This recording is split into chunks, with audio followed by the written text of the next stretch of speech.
Amis étudiants, mesdames et messieurs les professeurs, mesdames et messieurs les hautes personnalités, chers invités.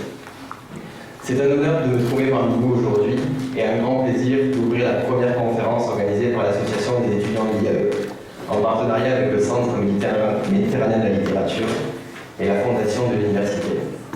Je tiens tout d'abord à remercier toutes les personnes qui nous ont apporté leur soutien pour la réalisation de cette conférence, notamment Madame Falcourt, directrice de la Fondation, Madame Pagnon-Monet, directrice de l'IAE, Madame Tessier, responsable communication et culture, et bien sûr tous les collaborateurs. Je tenais aussi à remercier M. Auguste pour l'organisation technique, et plus particulièrement de la part de tous les membres du bureau de notre association, Madame Dumas, notre référent professeur, pour son écoute, sa disponibilité, ses encouragements, son soutien et son implication dans tous les projets d'association. À savoir qu'on a eu le droit à un cours sur la politique chinoise et l'économie chinoise, donc on a bien préparé à cette conférence. Donc merci, Madame Dumas. Mais aussi M. Bonnet, président du Centre méditerranéen de la littérature, et Jean-Louis Gacomo, enseignant à l'IAE, sans qui cette conférence n'aurait jamais eu lieu. André Bonnet nous permet aujourd'hui de recevoir dans nos locaux M. de Sertine, à qui, au nom de tous les membres de notre association, je souhaite la bienvenue. De tout cœur, André, merci beaucoup. Et bien, je pense qu'on peut vous applaudir.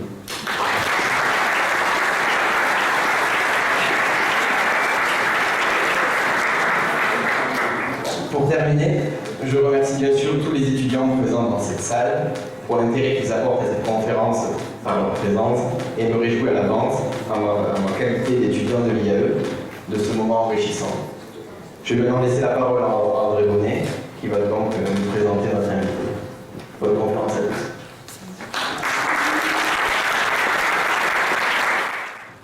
Oui, alors le Centre méditerranéen de littérature est ravi d'être parmi vous aujourd'hui, à l'occasion d'une actualité littéraire dont on a beaucoup parlé, le roman de Philippe de Sertine. Alors Philippe a une double casquette, c'est le brillant économiste que tout le monde connaît, et puis ce roman, Le Guet du Tigre, qui est sorti il y a quelques semaines aux éditions Anne Carrière, a fait l'actualité de la rentrée littéraire de 2012-2013, et c'est un roman dont on parle beaucoup actuellement, et on va rentrer dans le détail de cette actualité littéraire qui rejoint également l'actualité économique. Alors la finance mondiale est actuellement en train de se déplacer vers la Chine, comme va nous l'expliquer Philippe de Sertine. C'est ce qu'il écrit, et il est professeur, il est directeur de l'Institut de haute finance. Et dans ce roman, donc, à travers un fait divers véridique, on pourrait dire digne de John Le Carré, il montre que l'arrivée de nouveaux dirigeants en Chine pourrait avoir des conséquences considérables pour l'avenir de la planète. Alors Philippe de Sertine, avant d'aborder le sujet de cet excellent roman, je voudrais revenir à une déclaration que vous avez faite sur un plateau de télévision. Vous avez affirmé que l'événement politique le plus important de 2012 n'a pas été l'élection en France, ça n'a pas été l'élection des États-Unis, ça a été le changement de pouvoir en Chine en novembre 2012. Alors, est-ce que vous pourriez vous expliquer sur cette déclaration qui a fait beaucoup de bruit? Merci André, bonjour à toutes et à tous. Je suis vraiment ravi de pouvoir être ici ce soir devant vous. C'est la première fois que je viens à Perpignan, et donc c'est une première extrêmement agréable. Je vous remercie beaucoup de votre accueil. Alors, d'abord, juste aussi, je sais qu'il y a beaucoup d'étudiants chinois dans la salle, alors je leur demande de bien vouloir m'excuser parce que quand par exemple nous allons utiliser des noms en chinois, je vais les prononcer à la française, qui va probablement les faire beaucoup rire, mais si on les prononce pas comme ça, les gens ne comprennent pas quand ils lisent, et donc on les prononce comme on les lit, et je sais toujours que en ce qui concerne les oreilles chinoises, ils disent mais enfin ces gens ne comprennent absolument rien, simplement à la façon dont se parle le chinois. Donc ne m'en veuillez pas surtout pour, on va dire, cette francisation de la manière de prononcer, et j'espère qu'évidemment vous reconnaîtrez quand même les noms qui sont derrière cette prononciation à la française. Alors oui, en effet, je le disais l'année dernière et je le redis toujours aujourd'hui, nous sommes lundi, mais c'était hier et avant-hier que s'est passé l'événement, on va dire, considérable de changement du pouvoir politique en Chine. En réalité, on est en Chine avec un système qui s'apparente un peu à celui des Américains. On a les élections en novembre et l'entrée en fonction en janvier. Là, nous avons eu également, alors là, ce n'était pas tout à fait prévu parce que le terme de novembre a été, on va dire, le changement de pouvoir en novembre qui a eu lieu avec le 18e congrès du Parti communiste. En réalité, il n'était pas prévu en novembre. Il a été retardé, en partie d'ailleurs, et peut-être même principalement pour les événements que j'évoque dans le livre, c'est-à-dire, on va dire, la complexité qu'a pu recouvrir pour le pouvoir chinois la suite de l'affaire qui sont évoquées dans le livre, et en particulier la chute d'un des plus grands dirigeants chinois actuels, modernes, qui s'appelle, je le prononce entre la chinoise et la française, Boxilai, si vous voulez, quand on le dit en français. Cette chute a été tellement importante que ça a obligé le Parti communiste à repousser le début du 18e congrès, donc le changement de dirigeant. Alors ça s'est passé en novembre, et traditionnellement, l'entrée en fonction des nouveaux dirigeants est en mars, et donc elle a eu lieu il y a 2 jours et 3 jours. Donc c'est vraiment, là nous sommes au cœur de l'actualité, et je le disais, en effet, ce changement de pouvoir dans la deuxième puissance du monde, dans la deuxième puissance économique du monde, dans la première puissance démographique, il ne faut pas oublier que dans l'économie d'aujourd'hui, nous retrouvons au fond ce qui a été longtemps la logique de l'économie, c'est-à-dire que les pays les plus peuplés sont aussi les plus puissants. Ce changement de pouvoir est vraiment considérable et concerne la totalité de la planète. Je crois que pour résumer, si on doit aller vite, on doit dire que l'année dernière, cette année, nous avons un changement à la tête de la Chine qui arrive une fois tous les 10 ans. A priori, les grands dirigeants restent 2 congrès, donc la durée d'un congrès, c'est 5 ans. Donc là, nous avons un changement qui va être vraiment un changement fondamental. Et cette nouvelle équipe dirigeante en Chine va devoir probablement, enfin, quand je dis probablement, non j'enlève le probablement, va devoir se confronter à une obligation de changement dans le modèle économique chinois, comme là, il s'en produit peut-être un tous les 5 ans, tous les 100 ans. C'est-à-dire que nous sommes vraiment confrontés aujourd'hui à la fin d'un modèle de développement extraordinaire qui a conduit la Chine à cette deuxième place dans la puissance économique mondiale, qui doit la propulser, on va dire, dans les décennies qui viennent à la première place, sauf que ça ne pourra pas se faire de manière linéaire comme ce que nous avons connu dans le passé. Et les étudiants chinois qui sont ici doivent savoir, ils sont jeunes et ils vont s'insérer dans la vie économique mondiale et peut-être la vie économique chinoise, ils doivent savoir en effet que ce que leur pays a connu au cours des 20 dernières années sera forcément très différent de ce qu'ils vont connaître eux dans leur réalité dans les 20 années qui vont venir et probablement même à un terme beaucoup plus court, c'est-à-dire dans les 2, 3, 4 années qui viennent, il y aura des profonds changements dans le modèle économique chinois. Et donc c'est pour ça que je disais cela l'année dernière en disant, au fond, l'Occident, qui a tendance quand même toujours à se regarder lui-même et à considérer que les choses les plus importantes, c'est ce qui se passe chez nous, l'Occident, la France, s'est gargarisé évidemment des élections françaises. Ensuite, on a envoyé exactement à la même époque toutes les émissions télé, tous les reporters possibles à Washington. On avait l'impression que ce qui se passait dans le vote à Washington était quasiment, aux États-Unis, était quasiment une affaire française. Et on a dépêché quelques caméras dans le 18e congrès du Parti communiste, juste en oubliant que désormais, probablement, les choses les plus importantes en ce qui concerne notre avenir se passent là-bas. Et donc, c'est pour cela, oui, que j'avais fait un peu ce raccourci en disant regardez ce qui se passe à Pékin en ce moment, c'est fondamental, c'est beaucoup plus important que ce qui se passe à Washington, même si, évidemment, le nouveau président chinois est peut-être un tout petit peu moins charismatique et un peu moins télévisuel que le président Obama. Mais encore que ça reste à démontrer mon point de situation, je crois. Donc voilà, je crois que c'est vraiment dans ce sens-là, en disant, je voulais, et ce livre a pour objet de vouloir alerter les Occidentaux, en particulier les jeunes Occidentaux, en disant notre monde désormais est un monde ouvert, la puissance qu'est la Chine est une puissance qui nous concerne, ce qui se passe là-bas nous concerne, Et nous ne pouvons pas considérer que c'est finalement quelque chose d'un peu marginal par rapport à nos existences. Loin s'en faut. Alors justement, en lisant cet excellent roman, Le Guet du Tigre, que je vous encourage à lire, on se rend compte que le spécialiste de la finance que vous êtes en sait beaucoup sur les coulisses de la Chine. Et cet événement, là, j'aimerais qu'on y revienne, de ces 30 heures de ce super flic, alors je crois qu'on prononce Wang Lijun. Voilà, Wang Lijun, finalement donc lâche son patron, Bo, et va se réfugier dans cette enseigne américaine. Et finalement, la thèse à la fin de ce roman, on se demande s'il n'a pas manipulé un petit peu son monde et si finalement il ne sait pas dès le début que c'est une cause perdue, quasi impossible, que de pouvoir être comme ça réfugié aux États-Unis à travers cette ambassade. Oui, alors peut-être le terme manipulation là, est aussi un terme occidental, on va dire.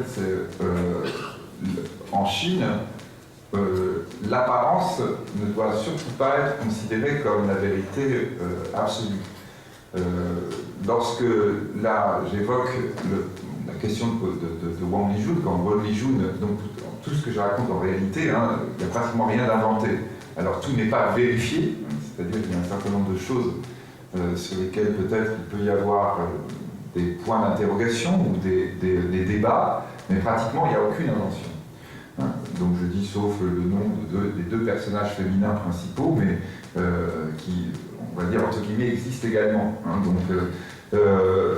Donc il n'y a pratiquement rien d'inventé. Ça veut dire quoi? Ça veut dire en effet que moi quand j'ai appris, il y a pratiquement un an, donc il y a un peu plus d'un an, le 6 février 2012, que Wang Lijun était dans le consulat américain, on va dire de la ville la plus importante, une des villes les plus importantes de Chine, qui est la ville, on va dire, la plus proche du Tibet, hein, donc extrêmement stratégique, un consulat américain très très important, on va dire avec beaucoup de monde et avec beaucoup de moyens. Moi tout de suite ça m'est apparu comme étant quelque chose d'absolument incroyable, parce que Wang Lijun en effet est un policier extrêmement connu en Chine. J'utilise, donc je crois qu'on a utilisé le terme dans la quatrième de couverture d'Eliot Ness.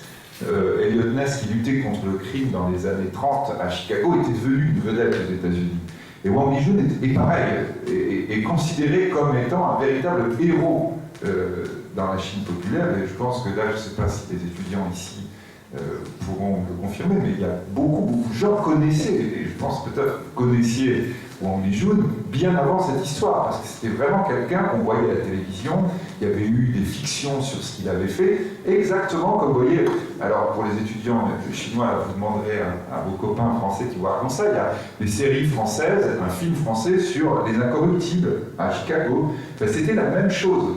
Et d'ailleurs avec exactement la même idée derrière, c'est quelqu'un qui avait combattu la corruption, qui était contre la corruption, et la corruption provenant en particulier, on va dire, de la mafia, ou en tout cas des organisations criminelles qui peuvent exister, exactement comme on le trouvait à Chicago dans les années 30. C'est la même chose. Et donc là, quand vous avez cette personne qui est un héros incroyable, qui est un Chinois vraiment, on va dire, amoureux de sa patrie, alors il est mongol, donc il n'est pas une des nationalités, une des nombreuses nationalités qui peuvent exister en Chine, il n'est pas de la nationalité principale, mais néanmoins c'est quelqu'un qui a, on va dire, pratiquement rien à se reprocher en termes d'amour de sa patrie. Que cette personne puisse faire défection, comme il l'a fait, et en plus faire défection en allant vers les États-Unis. Donc nous, occidentaux, on l'a lu en disant « Ah oui, mais c'était comme au moment de Berlin-Est et de la guerre froide. Oui, c'est normal, il va vers le monde libre. » Mais non, ça ne marche pas comme ça, la Chine. Aujourd'hui, on circule en Chine, on circule hors de Chine. On n'est pas dans une logique qui s'apparente à la guerre froide. Et donc, cet événement se produit, c'était déjà absolument incroyable, et qu'ensuite, effectivement, pendant ces heures qu'il va passer dans le consulat chinois, le consulat américain, pardon, qu'il donne un certain nombre d'informations tellement importantes qu'elles vont aboutir à la chute de Bo Xilai, c'était encore plus incroyable. Et donc, en effet, l'idée est que tout cela, c'est de l'apparence, et que cette apparence, imaginez que quelqu'un de cette envergure ait tout d'un coup une faiblesse, alors on a dit évidemment officiellement après qu'il avait eu une grosse fatigue, et qu'il avait eu une crise de dépression, qu'il avait fait comme ça tout d'un coup avoir des attitudes un peu incohérentes. Il n'a pas été incohérent du tout, du début jusqu'à la fin. La suite de l'affaire n'a pas été incohérente du tout, du début jusqu'à la fin. Et donc il m'a semblé, on va dire à la chinoise, qu'il fallait aller un peu derrière l'écran, regarder ce qui se passait vraiment, et quelle était la signification de tous ces événements qu'au fond on a eu le sentiment, les Occidentaux, on va dire, subissaient. Ils subissaient parce qu'ils ne comprenaient pas réellement ce qui était derrière. Et là, quand vous dites manipulation, on va dire que ce que je dis bien, c'est qu'au fond, cette affaire de Wang Lijun est d'abord l'affaire de l'affrontement des clans, des grands clans au pouvoir en Chine. Que d'abord, les Occidentaux sont pris, entre guillemets, en témoin de choses qui les dépassent complètement. C'est-à-dire des affrontements entre, non pas des anciens et des modernes, parce que là aussi ce serait trop facile de dire ça, mais entre des gens qui ont des visions différentes, qui ont des réseaux différents, et qui, à ce moment précis, 2012, sont en train de s'affronter pour savoir qui va diriger la Chine dans les 10 prochaines années. Alors vous évoquez dans ce roman des mouvements à consonance presque romanesque, audace de l'argent, et puis on voit que ce super flic Wang va jouer un grand rôle dans la répression d'un mouvement spirituel qui est très présent dans ce roman Falun Gong. Est-ce que vous pourriez nous parler de ces mouvements qui se présentent un peu en miroir dans le roman? Alors, donc deux choses. Effectivement, deux éléments différents. L'un, on va dire, qui peut-être pose problème à l'Occident, qui est la notion de ces structures secrètes, qui en l'occurrence là ici en plus un lien fort avec la finance, et d'autre part la question de Falun Gong.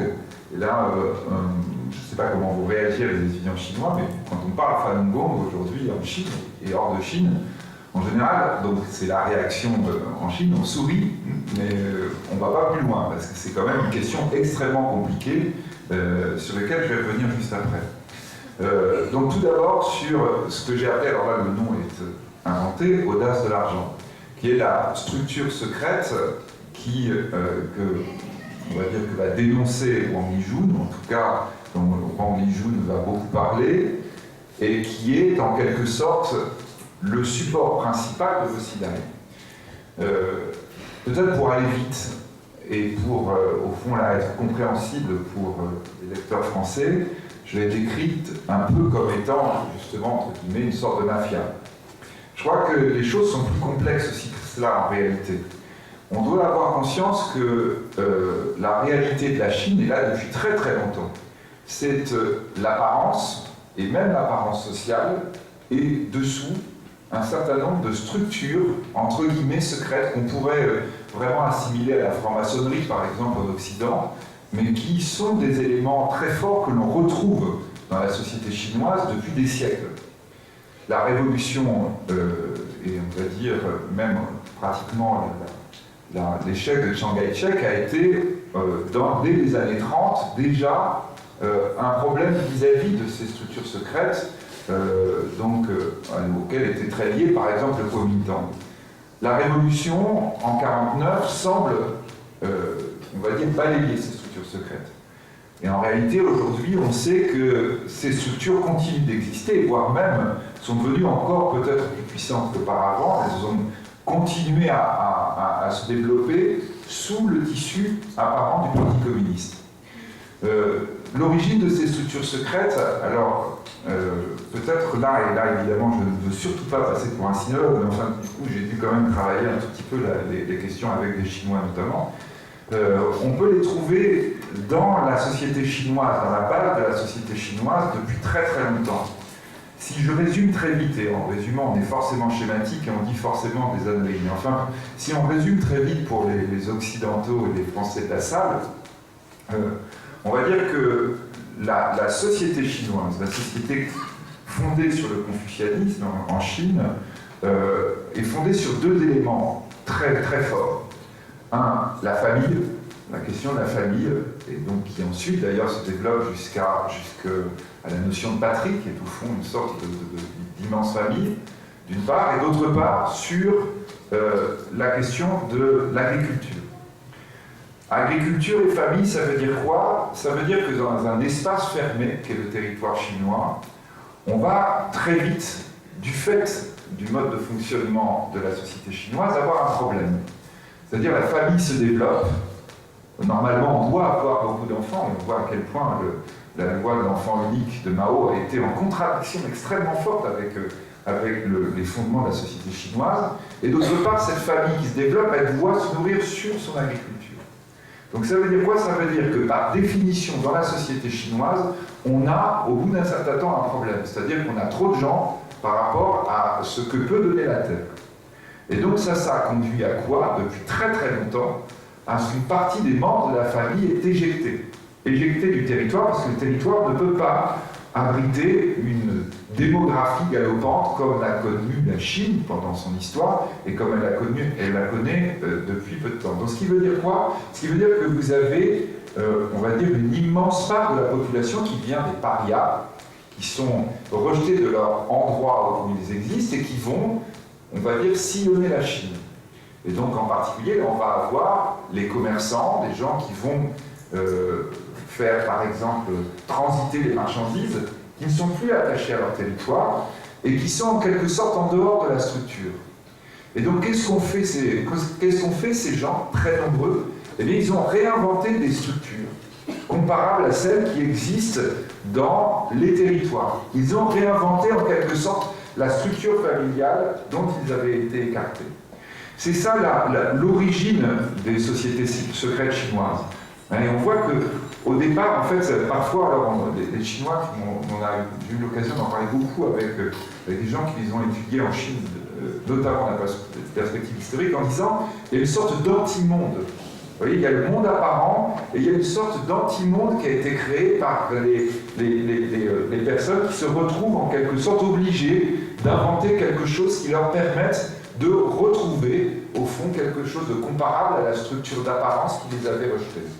Et donc, audace de l'argent, que j'évoque là, ça n'est que cette structure secrète qui existerait, mais vous pouvez mettre des guillemets sous le conditionnel, qui existerait à l'intérieur du Parti communiste chinois, qui prend une importance telle qu'elle a une puissance telle pour propulser quelqu'un comme Bo Xilai très haut au firmament du pouvoir chinois.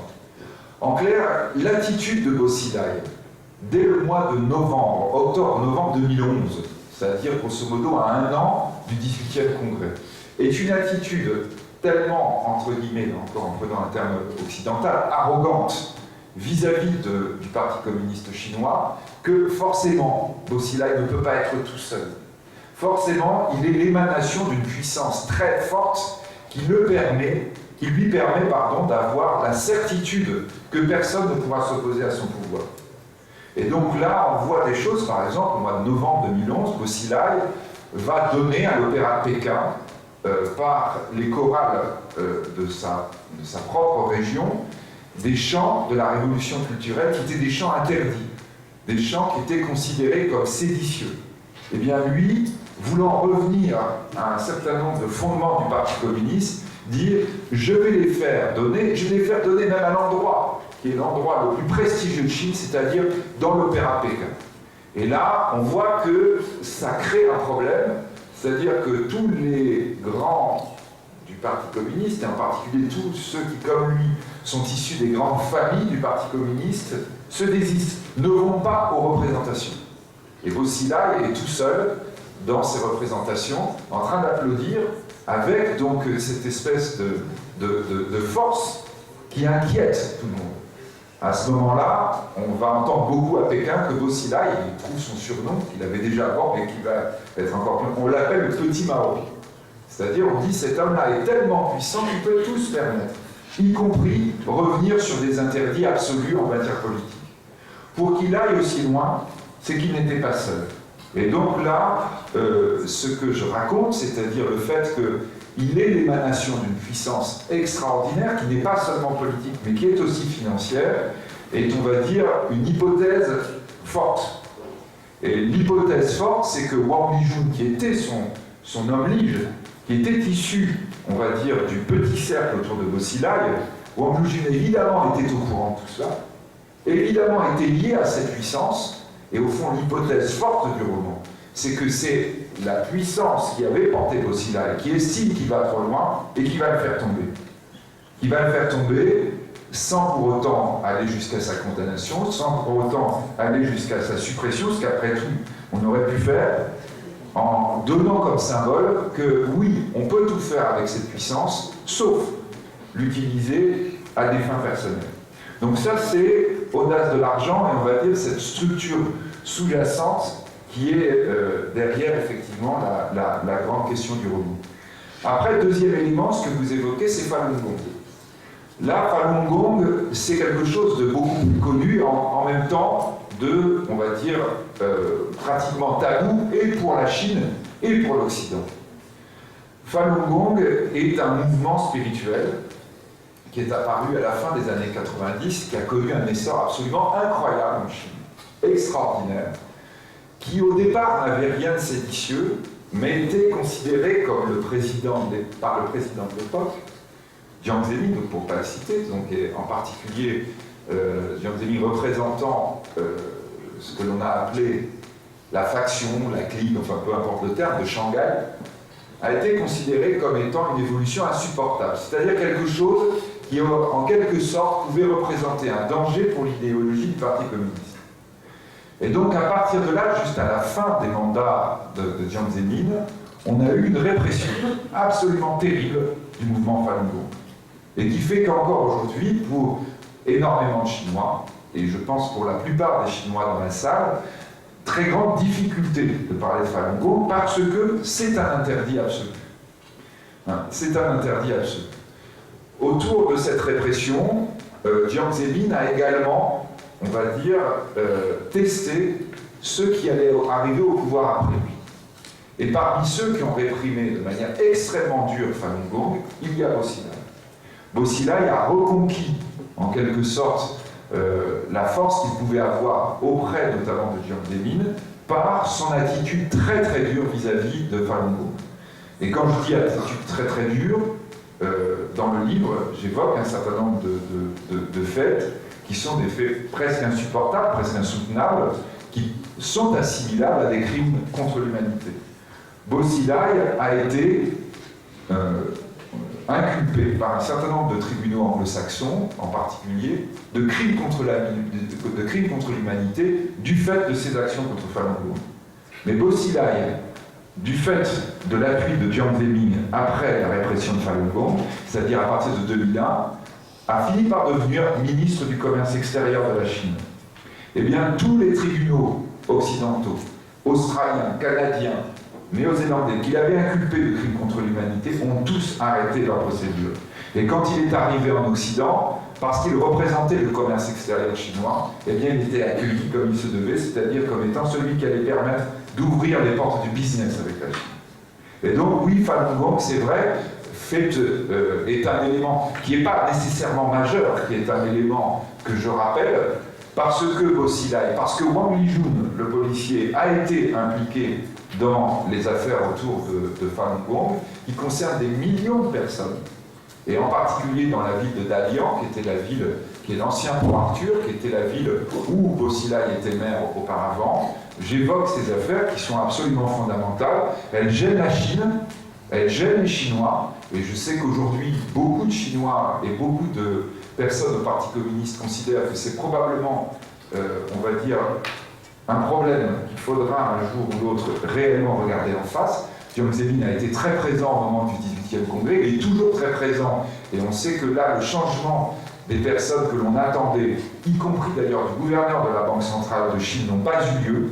Le gouverneur de la Banque centrale de Chine est quelqu'un de Shanghai, et quelqu'un qui est lié à Jiang Zemin, et ce qui veut dire que pour le moment, la chape de plomb est toujours là.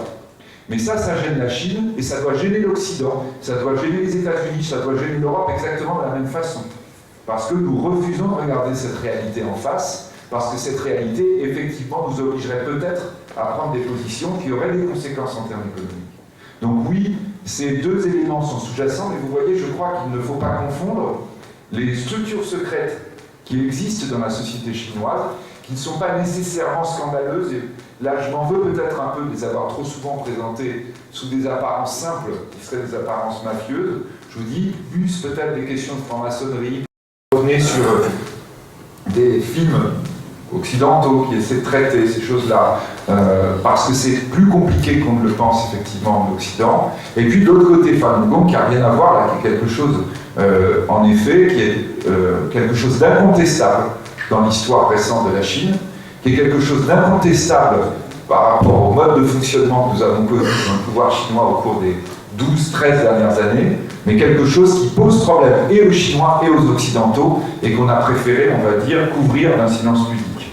Et là, c'est vrai que de ce point de vue, on va dire, j'ai mis un peu les pieds dans le plat. Je pensais que ça entraînerait d'ailleurs des réactions très très négatives au sein du pouvoir chinois. C'est pas le cas. C'est-à-dire que j'ai beaucoup de gens, d'officiels chinois, qui me disent très clairement, entre quatre yeux, évidemment ils ne peuvent pas le dire de manière officielle, que oui, pour eux aussi, la répression de Falun Gong a posé problème.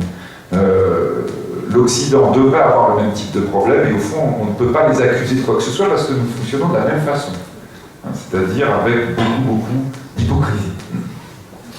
Alors, une dernière question avant de passer la parole à Rémi, l'ancien patron de Wang, dont vous avez beaucoup parlé, Bozila, il y a une femme assez particulière et qui va être mise en cause, qui est un véritable personnage au roman. On sent que c'est un couple un peu infernal entre Bozila et son épouse Gu, si vous voulez en dire un petit mot. Alors, cette femme, Bukalai, est un personnage. Donc là, vraiment, je crois que vous voyez tout ça. Ça veut dire quoi? Ça veut dire que ce qui s'est passé en 2012 en Chine, ce qui est en train de se passer, ce sont des choses dont on reparlera dans 5 ans, dans 100 ans. Il faut bien avoir conscience que, vous voyez, là, on est en train de parler d'une mythologie réelle. C'est Richard III, c'est Shakespeare, mais c'est en train de se passer devant nos yeux. Et ça se passe en Chine, alors pour les Occidentaux, ils ont un peu de mal, ils disent c'est exotique, etc. Mais c'est incroyable. Cette femme, Bukalai, est une femme vraiment incroyable. Vraiment incroyable, et elle existe vraiment. Et là, pratiquement, il n'y a pas besoin d'inventer, il y a juste à raconter ce qui se passe. Pour être très clair, et en dépit de ces aveux qui ont eu lieu lors de son procès en août 2012, je ne crois pas personnellement qu'elle ait empoisonné directement Neila Youd, puisque ça a été fondamental dans l'accusation qui a été portée contre elle, et sa condamnation à mort. Elle a été condamnée à mort, et a priori, cette condamnation à mort a été commuée en peine perpétuelle, même si, entre guillemets là, rien n'est officiel. Cette condamnation à mort se fondait sur le fait qu'elle ait empoisonné elle-même un ressortissant anglais qui s'appelle Neila Youd, qui est effectivement décédé à la fin de l'année 2011, et qui est effectivement, a priori, le fait principal que Wang Lijun aurait apporté lorsqu'il est venu au consulat américain de Chongqing. Soyons bien clairs, tout ça est absolument impossible à croire.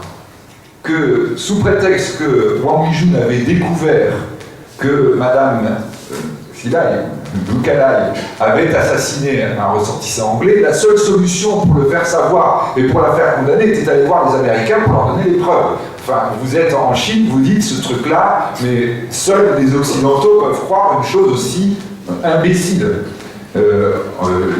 Les Chinois, un Chinois de la dimension de Wang Lijun, d'abord, honnêtement, il saurait que Bukalai soit responsable de la mort d'une personne. Quand je viens de vous évoquer Falun Gong, où là nous parlons de la mort de dizaines de milliers de personnes dans lesquelles et Bukalai et Bozila ont été impliqués directement. Elle était à l'alliance avec Bozila. Et donc honnêtement, la mort d'une personne, c'est vraiment pas ça qui pouvait le faire frissonner. Et en plus, pour essayer de la dénoncer, passer par les Américains, mais c'est honnêtement, vraiment, prendre les Occidentaux pour des rigolos, ce que malheureusement ils sont, parce que c'est exactement ce qu'ils ont relayé ensuite. Alors Bukalai est effectivement une femme fascinante, parce que c'est une femme d'une force extraordinaire. C'est la deuxième épouse de Bozila. Et c'est une avocate internationale très connue qui a écrit un livre d'ailleurs sur, entre autres plusieurs livres d'ailleurs, mais un livre sur la façon de gérer le droit américain, la justice américaine. Une sorte de guide en Chine. Intéressant aussi, quelqu'un qui a un recul extraordinaire, qui connaît parfaitement toutes les élites occidentales, américaines, anglaises, qui a effectivement un rapport, alors c'est là où après, donc là j'insiste pas trop dans le livre, mais J'ai un grand ami très très grand journaliste, que André connaît aussi, un des journalistes peut-être les plus importants français, qui me disait mais il faut écrire sur cette femme, c'est inouï, c'est incroyable. Et là aussi, dans son rapport à la sexualité, et la sexualité avec son mari, un rapport assez compliqué, enfin, donc les uns et les autres avaient beaucoup de relations. Gukala avait beaucoup d'hommes sous son emprise, et en particulier Nelaïwood, mais parmi d'autres. Et donc c'est juste, il y a une allusion à ça. Hein, donc alors dans le procès, on a évoqué beaucoup ses amants, etc. Les choses sont beaucoup plus compliquées que ça, même, parce qu'elle avait une emprise vraiment intellectuelle sur tout un tas d'êtres humains, et en particulier d'hommes. Et effectivement, sur Nelaïwood, qui est aussi un personnage très intéressant, qui est un Anglais, qui n'est pas du tout quelqu'un de faible, qui était quelqu'un qui était, quand il est arrivé en Chine, avec beaucoup de responsabilités, un homme d'affaires, avec beaucoup de liens avec des très très grands groupes, qui est lui-même d'ailleurs employé, ou en tout cas qui travaille pour une société anglaise, qui est implantée en Asie, qui est implantée en Chine, qui est toute petite société, 20 millions d'euros de chiffre d'affaires. Il faut qu'on parle après de l'actualité d'ici, mais vous voyez, 20 millions d'euros de chiffre d'affaires, c'est une petite société, même en France, donc vraiment quasiment rien. Sauf qu'à son board, dans son conseil d'administration, vous avez l'ancien président de Coca-Cola, l'ancien président de Siemens, vous avez l'ancien secrétaire général des Nations Unies. Enfin, vous dites, bizarre quand même. Effectivement, cette société, comme font souvent les Anglais, elle est complètement liée au MI5, c'est-à-dire au service secret anglais. Et donc là, alors au départ, dans le roman, d'ailleurs, je l'avais mis, que Nelaïwood, qui est mort du fait de l'action de Gukala, était quelqu'un des services secrets. Comme on a pris énormément de risques juridiques, mon éditeur m'a dit non, ça, écoute, non, on ne peut pas, parce que c'est clair que la famille Nelaïwood va nous attaquer là-dessus. Depuis, le Wall Street Journal a fait un dossier complet démontrant que Nelaïwood était bien quelqu'un des services secrets anglais, et utilisé par les services secrets américains. Et donc là, on est dans quelque chose de beaucoup plus complexe, que le crime passionnel tel qu'on l'a décrit. C'est-à-dire que Gukala, elle aussi, un peu exaltée, empoisonne son amant parce qu'il lui refuse quelque chose à un moment donné. Bon, là, on est dans le délire complet, et ça fait plaisir aux Occidentaux, et on est parti là-dessus. À la suite de ça, Gukala est arrêté, et on a son procès. Et là, on voit la force de cette femme, cette force extraordinaire qu'on voit au moment du procès. Là, je pense que les étudiants chinois, peut-être qu'ils l'ont regardé sur Internet, et un certain nombre d'images ont été diffusées, puis été coupées, tellement on sentait que Gukala, effectivement, avait une puissance extraordinaire. Elle est descendante d'ailleurs elle-même d'une des plus vieilles dynasties chinoises.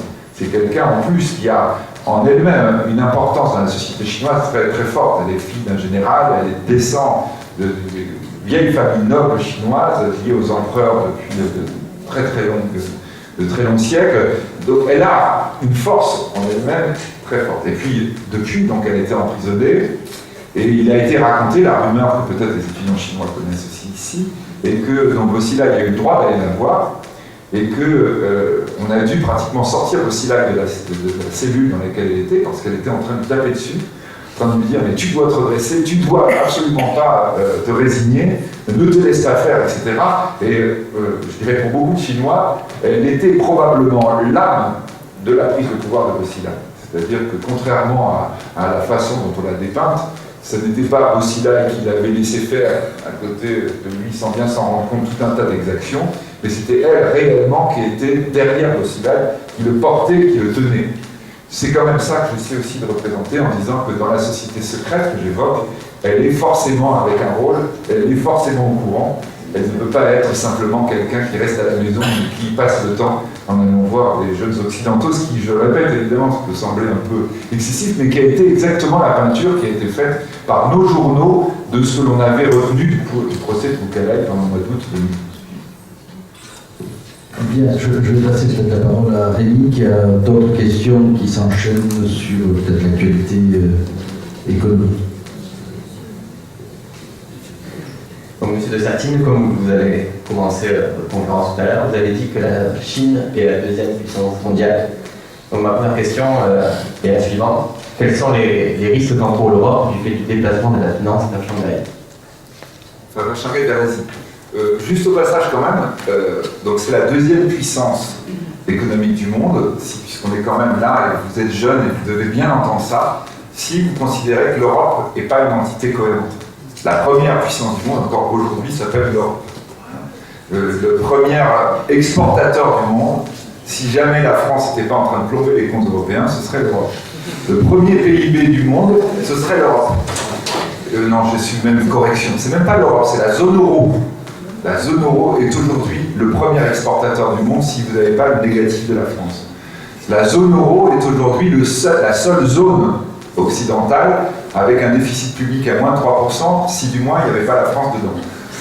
Je suis désolé, tout ça c'est la réalité. Donc juste vous en souvenez quand même que l'Europe, si elle arrive un tout petit peu à dépasser ses problèmes, un tout petit peu à penser que, on va dire, bon j'allais dire la Catalogne, mais je ne veux pas quand même être trop provocateur, mais si, que la Catalogne aujourd'hui c'est plus important que l'Europe et que l'Espagne, que peut-être demain l'Italie du Nord c'est plus important que l'Italie du Sud, que la Flandre c'est plus important que la Wallonie en Belgique, que l'Écosse doit demander son autonomie par rapport à l'Angleterre, enfin toutes ces folies suicidaires de l'Europe, juste quand même se rendre compte qu'aujourd'hui encore l'Europe, elle a d'abord la carte de son passé et la carte de son présent à jouer. Et donc là, en effet, pourquoi l'Europe doit être interpellée? Parce que s'il y a un élément qui lui échappe totalement, par négligence, parfois par idéologie, mais surtout par bêtise, c'est la puissance financière. La puissance financière est anglo-saxonne, elle est en train de se déplacer vers l'Asie. Et quand vous dites Shanghai, non, c'est pas uniquement Shanghai.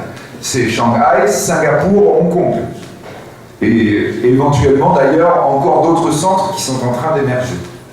Donc ce sont ces centres-là, en effet, qui sont en train d'attirer en ce moment la finance mondiale. Pourquoi? Principalement parce que ce sont des paradis, non pas fiscaux. Souvent on se focalise sur cette question des paradis fiscaux, mais qui est déjà un problème que l'on doit considérer derrière nous. Parce que ce sont d'abord des paradis réglementaires.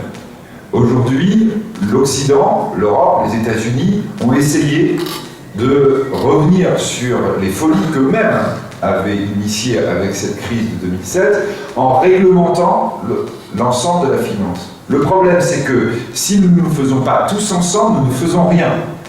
Et quand aujourd'hui vous avez une réglementation de la finance qui s'arrête en Europe, en Angleterre, ça revient à dire que nous n'avons rien réglementé. Et quand on réglemente la finance mondiale en oubliant l'Asie, eh bien en fait nous n'avons rien réglementé. Et ce qui est en train de se produire, c'est cela. C'est déjà l'exil de la finance française vers Londres et l'exil de la finance occidentale vers l'Asie. Et ça, c'est dramatique. Ça, c'est dramatique parce qu'effectivement, là derrière, nous avons l'équilibre indispensable de l'économie mondiale. La finance doit représenter, et surtout pas justement être dissociée, ce qui a été l'erreur fondamentale que nous avons commise, elle doit représenter la richesse réelle que produit la vraie économie. Elle doit la représenter, et pour l'obliger à la représenter, il faut en effet une régulation, il faut une réglementation, et il faut aussi que les gouvernements le veuillent. Aujourd'hui, si la finance part vers l'Asie, c'est d'abord parce que les gouvernements occidentaux démissionnent. Démissionnent dans la régulation, mais démissionnent peut-être encore plus en amont dans ce qui, en réalité, alimente cette fausse finance. Et c'est en particulier là, si vous souhaitez, je pourrais en reparler, le rôle des banques centrales actuellement.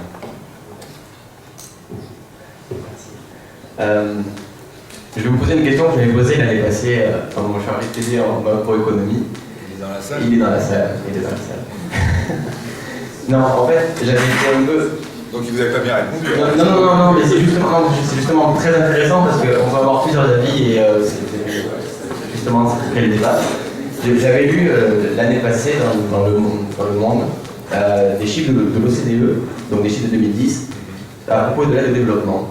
Et en fait, j'en avais retenu 3, donc c'était les chiffres allemands, français et japonais. Et à eux 3, donc en 2010, ils ont donné 1603 millions de dollars, milliards de dollars, d'aide au développement à la Chine. Et en fait, j'arrive pas à comprendre, c'est vraiment ça, 1603 millions de dollars à la Chine. Et en fait, je ne comprends pas pourquoi on donne de l'aide au développement à la Chine, alors que justement la finance va par là-bas, et eux-mêmes aident les Africains. Alors, je crois que là, on a eu, pour répondre à votre question, on a eu deux discours absolument extraordinaires qui avaient été faits par, à l'époque, le président Hu Jintao, le président Wen Jiabao, quand ils sont venus, et le premier ministre Wen Jiabao, quand ils sont venus en Europe, en préparation du sommet européen, du sommet du G20 en Europe, en France. Ils avaient fait à Bruxelles, tous les deux, l'un après l'autre, deux discours qui ont vraiment impressionné et frappé tous ceux qui les ont entendus. Ces discours, c'est de dire arrêtez de penser à la puissance de la Chine, pensez d'abord à la fragilité de la Chine. Ce que vous devez avoir conscience, même par rapport à tout ce que nous avons évoqué, c'est que la Chine est toujours, d'abord, la Chine est coupée en deux, entre une Chine riche et une Chine encore pauvre, et que la Chine est toujours un pays en développement. Que vous avez encore aujourd'hui 600 millions de Chinois qui vivent avec moins de $2 par jour, ce qui est considéré par les Nations Unies comme étant le seuil de pauvreté. Que ce ne sont pas évidemment les jeunes Chinois que vous avez ici, mais que ce sont notamment les Chinois des provinces centrales de Chine, des endroits où l'agriculture est toujours l'activité dominante, et qui sont des régions qui doivent nous préoccuper. C'est aussi notre enjeu, nous occidentaux, de penser au développement de la totalité de la Chine. Ce que je vous disais tout à l'heure, le changement du modèle chinois, c'est qu'il est impossible, et que ça c'est d'abord en histoire chinoise, parce que la Chine ne peut pas se scinder, mais il est impossible de rester avec deux Chines comme nous les connaissons aujourd'hui, avec une Chine pauvre et une Chine riche. Parce que ça peut créer d'abord des tensions géopolitiques terribles à l'intérieur de la Chine elle-même, et de la Chine vis-à-vis de l'extérieur, et que là encore, nous sommes dans, on va dire, une approche, une responsabilité de l'Occident par rapport aux finalités de la mondialisation. La finalité de la mondialisation, c'est que demain, on n'ait plus cette dichotomie, les riches, quelques riches et énormément de pauvres, qui continuent de subsister sur la planète. Nous devons avoir conscience que nous avons cette responsabilité, et c'est vrai pour l'Afrique que vous évoquiez tout à l'heure, quand vous dites que la Chine subventionne l'Afrique, c'est peut-être un mot un peu excessif, parce que la Chine est plutôt aujourd'hui en train de réfléchir à l'autre manière de coloniser l'Afrique, je vais dire de Franco, mais on va dire on n'a pas de leçon à leur donner, donc on peut utiliser les mots, on les sait, on les connaît, on les a utilisés nous-mêmes. Donc on est plutôt dans cette logique-là, avec effectivement pour l'Afrique des perspectives de développement et de croissance qui sont probablement les plus fortes du monde pour la décennie qui vient, mais aussi avec un certain nombre d'enjeux dans la récupération de cette croissance. Nous avons, nous occidentaux, une responsabilité vis-à-vis de l'Asie, y compris la Chine. Nous avons une responsabilité vis-à-vis de l'Afrique, nous avons une responsabilité vis-à-vis de l'Amérique du Sud, vis-à-vis de l'Amérique centrale, pour que l'ensemble de ces régions, peu à peu, se développe et se développe le plus vite possible. Et donc oui, c'est normal que vous ayez de l'aide au développement en Chine parce qu'une partie de la Chine en a besoin. Et l'Occident ne doit surtout pas se désintéresser de cela. Ça concerne l'Occident exactement, parce que là nous parlons effectivement de populations gigantesques, exactement comme le non-développement, la pauvreté en Inde, en Afrique, nous concerne également. Il faut arrêter de voir ces pays comme étant des concurrents à égalité avec nous. Ce sont des pays qui ont des besoins gigantesques en termes, on va dire, de simplement mise à niveau, si vous me permettez, ou en tout cas mise au niveau de non-pauvreté de leur population. Mais dans ces cas-là, je parle de ça de votre point de vue, mais dans ces cas-là, est-ce que la réduction des inégalités sont des priorités pour les politiques chinoises?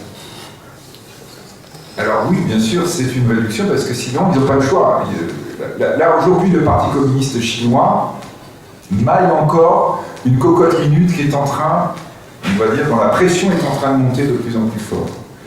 Je ne sais pas si parmi vous, je pense qu'il doit y avoir des gens de Shanghai ou de Pékin, non pas vous, mais ceux qui vivent à Shanghai ou Pékin savent parfaitement que vous avez la population officielle de Pékin ou Shanghai et vous avez une immigration locale gigantesque qui se chiffre par millions de personnes.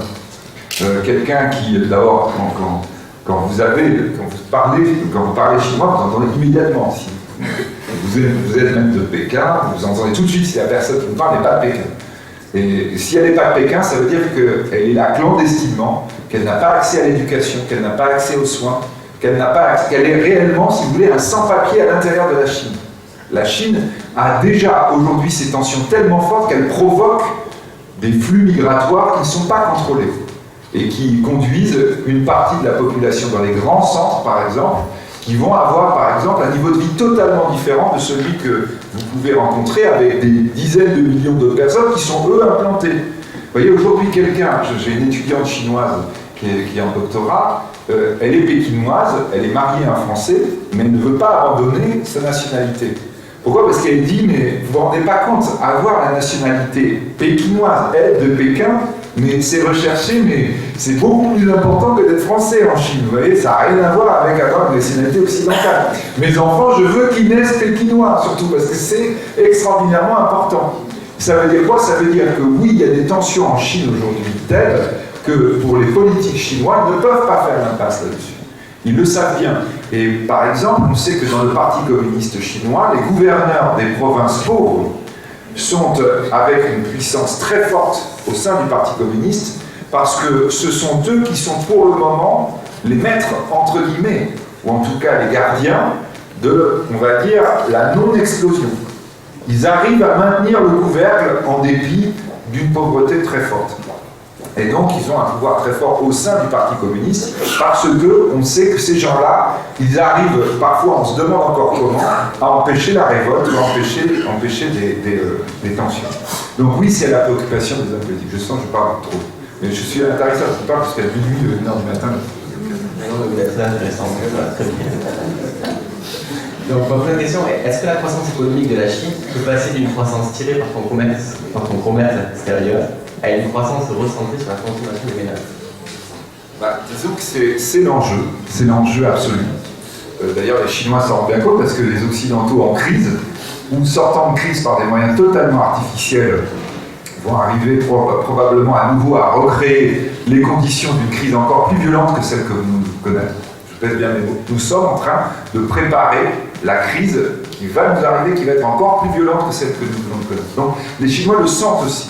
Et savent bien qu'ils doivent absolument se sortir d'une influence trop forte de l'Occident. Et donc la consommation interne est le grand enjeu, sauf que la consommation interne, c'est compliqué à gérer aussi d'un point de vue politique. Et donc là, la consommation interne, ça veut dire l'accès à une culture, ça veut dire l'accès à une certaine forme d'éducation, ça veut dire tout un tas de conséquences pour lesquelles aujourd'hui le système politique chinois n'est pas prêt. Et donc vous êtes devant une quadrature du cercle. Et je le répète, on le voit en ce moment avec le maintien à la tête de la Chine, puisque les informations la tombent les unes après les autres, d'un certain nombre de gens qui représentent plutôt le système ancien, parce que le système ancien dit mais attention, on va aller trop vite, et aller trop vite, c'est risquer l'explosion. Donc là, oui, il y a un enjeu absolument majeur. Cet enjeu absolument majeur, il est pour l'économie mondiale, parce que si jamais il y avait un gros clash en Chine, nous en supporterions les conséquences. Et en même temps, c'est vraiment une équation impossible parce que ce sera très très compliqué à gérer d'un point de vue politique. Donc nous sommes en ce moment à cette période de grand choix. Merci beaucoup.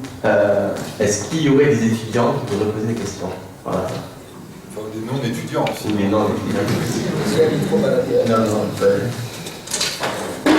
il n'y a pas un micro baladeur, il y a des étudiants baladeurs.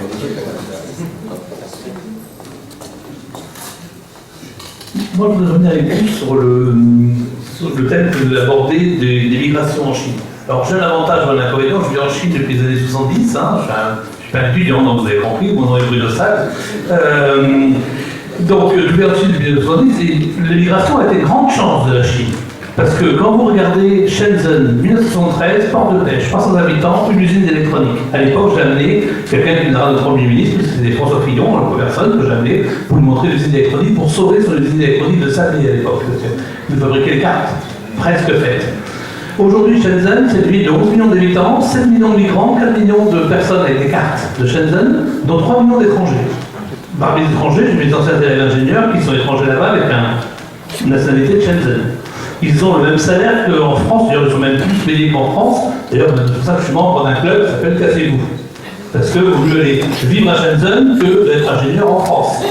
Je finis mon raisonnement. Est-ce que c'est pas une chance? C'est 7 millions de gens qui sont migrants et qu'on fait toute l'industrie électronique mondiale. C'est-à-dire que nous, dans nos politiques économiques, on ne devrait pas faire l'inverse. C'est aussi de faire de la migration.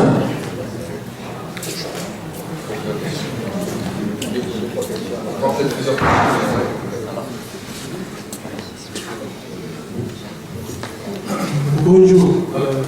En fait, quand le président Hollande et la chancelière américaine parlent de taxer la finance, les transactions financières, et là vous dites que la finance se délocalise vers l'Asie du Sud-Est et que l'Amérique latine ne veut pas entendre parler, après, quand on taxe les transactions financières dans la zone euro, est-ce qu'il y aura après les transactions financières, qu'est-ce que va rester après dans la zone euro?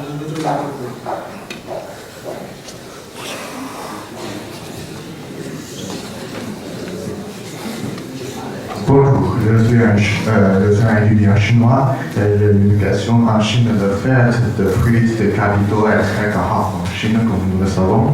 Et en 2012, il y a 225 milliards de dollars qui ont pris pour environ 3% de PIB en Chine.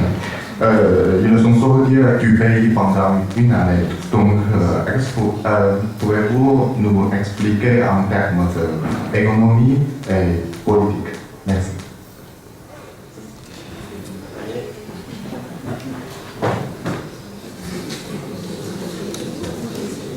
Bonjour, monsieur. Hier, le 8e congrès, le 18e congrès sont terminés. Il a eu lieu en conférence de journalistes concernant le Premier ministre. Il a proposé certaines réformes par rapport à l'économie. Je pense que le plus important, c'est le changement de modèle économique. C'est-à-dire, en France, maintenant, c'est l'exportation qui est le plus important pour l'économie chinoise. Mais dans 10 ans, il a proposé c'est la consommation, c'est le plus important. Pourquoi le nouveau gouvernement va changer le modèle économique? Et d'après le problème plus grave qui va empêcher ce processus de réforme.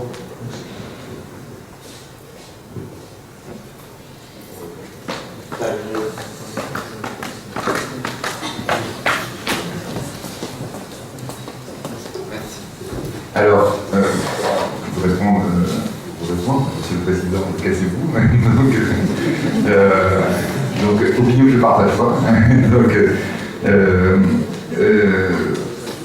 L'immigration chinoise, l'immigration interne et le mouvement migratoire en Chine ont été évidemment, je dirais, la ressource principale de l'économie chinoise. Elle s'est appuyée, je veux dire, le mode de fonctionnement a été très clairement s'appuyer sur l'immense réservoir de la population, et en particulier d'ailleurs, au départ, et avec une évolution, là que vous évoquez en parlant des ingénieurs, au départ, une immigration qui fournissait une main-d'œuvre à très bas coût, et donc qui a permis un développement de l'industrie, mais les Chinois ont effectivement très vite voulu que cette industrie ne soit pas uniquement l'industrie qui a approvisionné, on va dire pour aller vite, Walmart, c'est-à-dire des produits de très faible valeur, mais effectivement avec des volumes tellement extraordinaires que ça permettait une entrée de liquidité satisfaisante pour la Chine.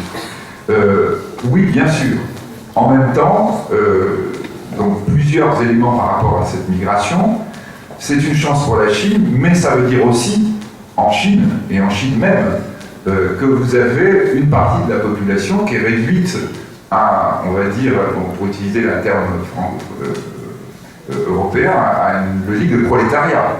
C'est-à-dire que vous avez une population exploitée et de plus en plus forte. Alors vous allez dire, elle est exploitée par des Chinois, oui, mais ça n'empêche que c'est toujours avec un risque explosif qui est toujours là et qui est toujours dangereux. Et quand aujourd'hui vous dites qu'un ingénieur français, il touche ce qu'il touche en France, en Chine, je suis d'accord avec vous, mais ça doit l'interpeller pour le coup. Ça doit l'interpeller parce que, toujours pareil, ce qu'on disait, le développement chinois n'est pas terminé. Et aujourd'hui, l'un des problèmes majeurs, quand vous évoquiez, monsieur, les discours au 18e congrès, et Dieu sait si les discours sont polissés au 18e congrès, Dieu sait si les dirigeants ont des discours, parfois d'ailleurs, qu'ils n'écrivent pas eux-mêmes, qui sont écrits par leurs successeurs, donc ce qui permet quand même d'avoir une certaine cohérence entre les uns et les autres. Mais ce qui a été souligné à plusieurs reprises, c'était que les écarts de richesse en Chine étaient insupportables. et que nous risquons d'avoir, et je rappelle d'ailleurs que Bosila était de ce point de vue représentatif, justement, d'un retour très dur à un égalitarisme, et en particulier d'ailleurs, hein, il avait dans ses discours des mots extrêmement durs, mais que le chinois entendait bien, sur les Occidentaux qui venaient s'enrichir dans la Chine. Il disait, regardez un peu ces gens qui viennent nous piller, qui font que on a des populations qui restent pauvres, alors qu'on a ces gens qui plastronnent, etc., qui perdent l'esprit de la Chine. Donc je crois, oui, bien sûr, qu'il y a cette force de la population chinoise extraordinaire, et en même temps, aujourd'hui, on en voit la limite. L'autre aspect, quand vous évoquez ce changement radical que l'on peut voir dans tellement de films chinoises aujourd'hui, en particulier sur toutes les villes côtières, c'est aussi d'ailleurs la non-maîtrise des conséquences que ça représente, avec par exemple l'aspect pollution. Là, ce qui se passe à Shanghai aujourd'hui, ce qui se passe pardon, à Pékin en ce moment, est très clairement le lien avec une croissance qu'on n'arrive plus à maîtriser, la croissance et démographique et, on va dire, économique qui va avec, qui fait que là, tout d'un coup, effectivement, vous n'arrivez plus à gérer toutes les retombées, toutes les conséquences que ça peut avoir. Donc oui, d'accord avec vous sur cet aspect-là, non pas d'accord quand on dit c'est une force que la Chine va toujours avoir et que, quoi qu'il en soit, on ne l'enlèvera pas. Je crois que cette force-là, au fond, la Chine elle-même en touche les limites actuellement.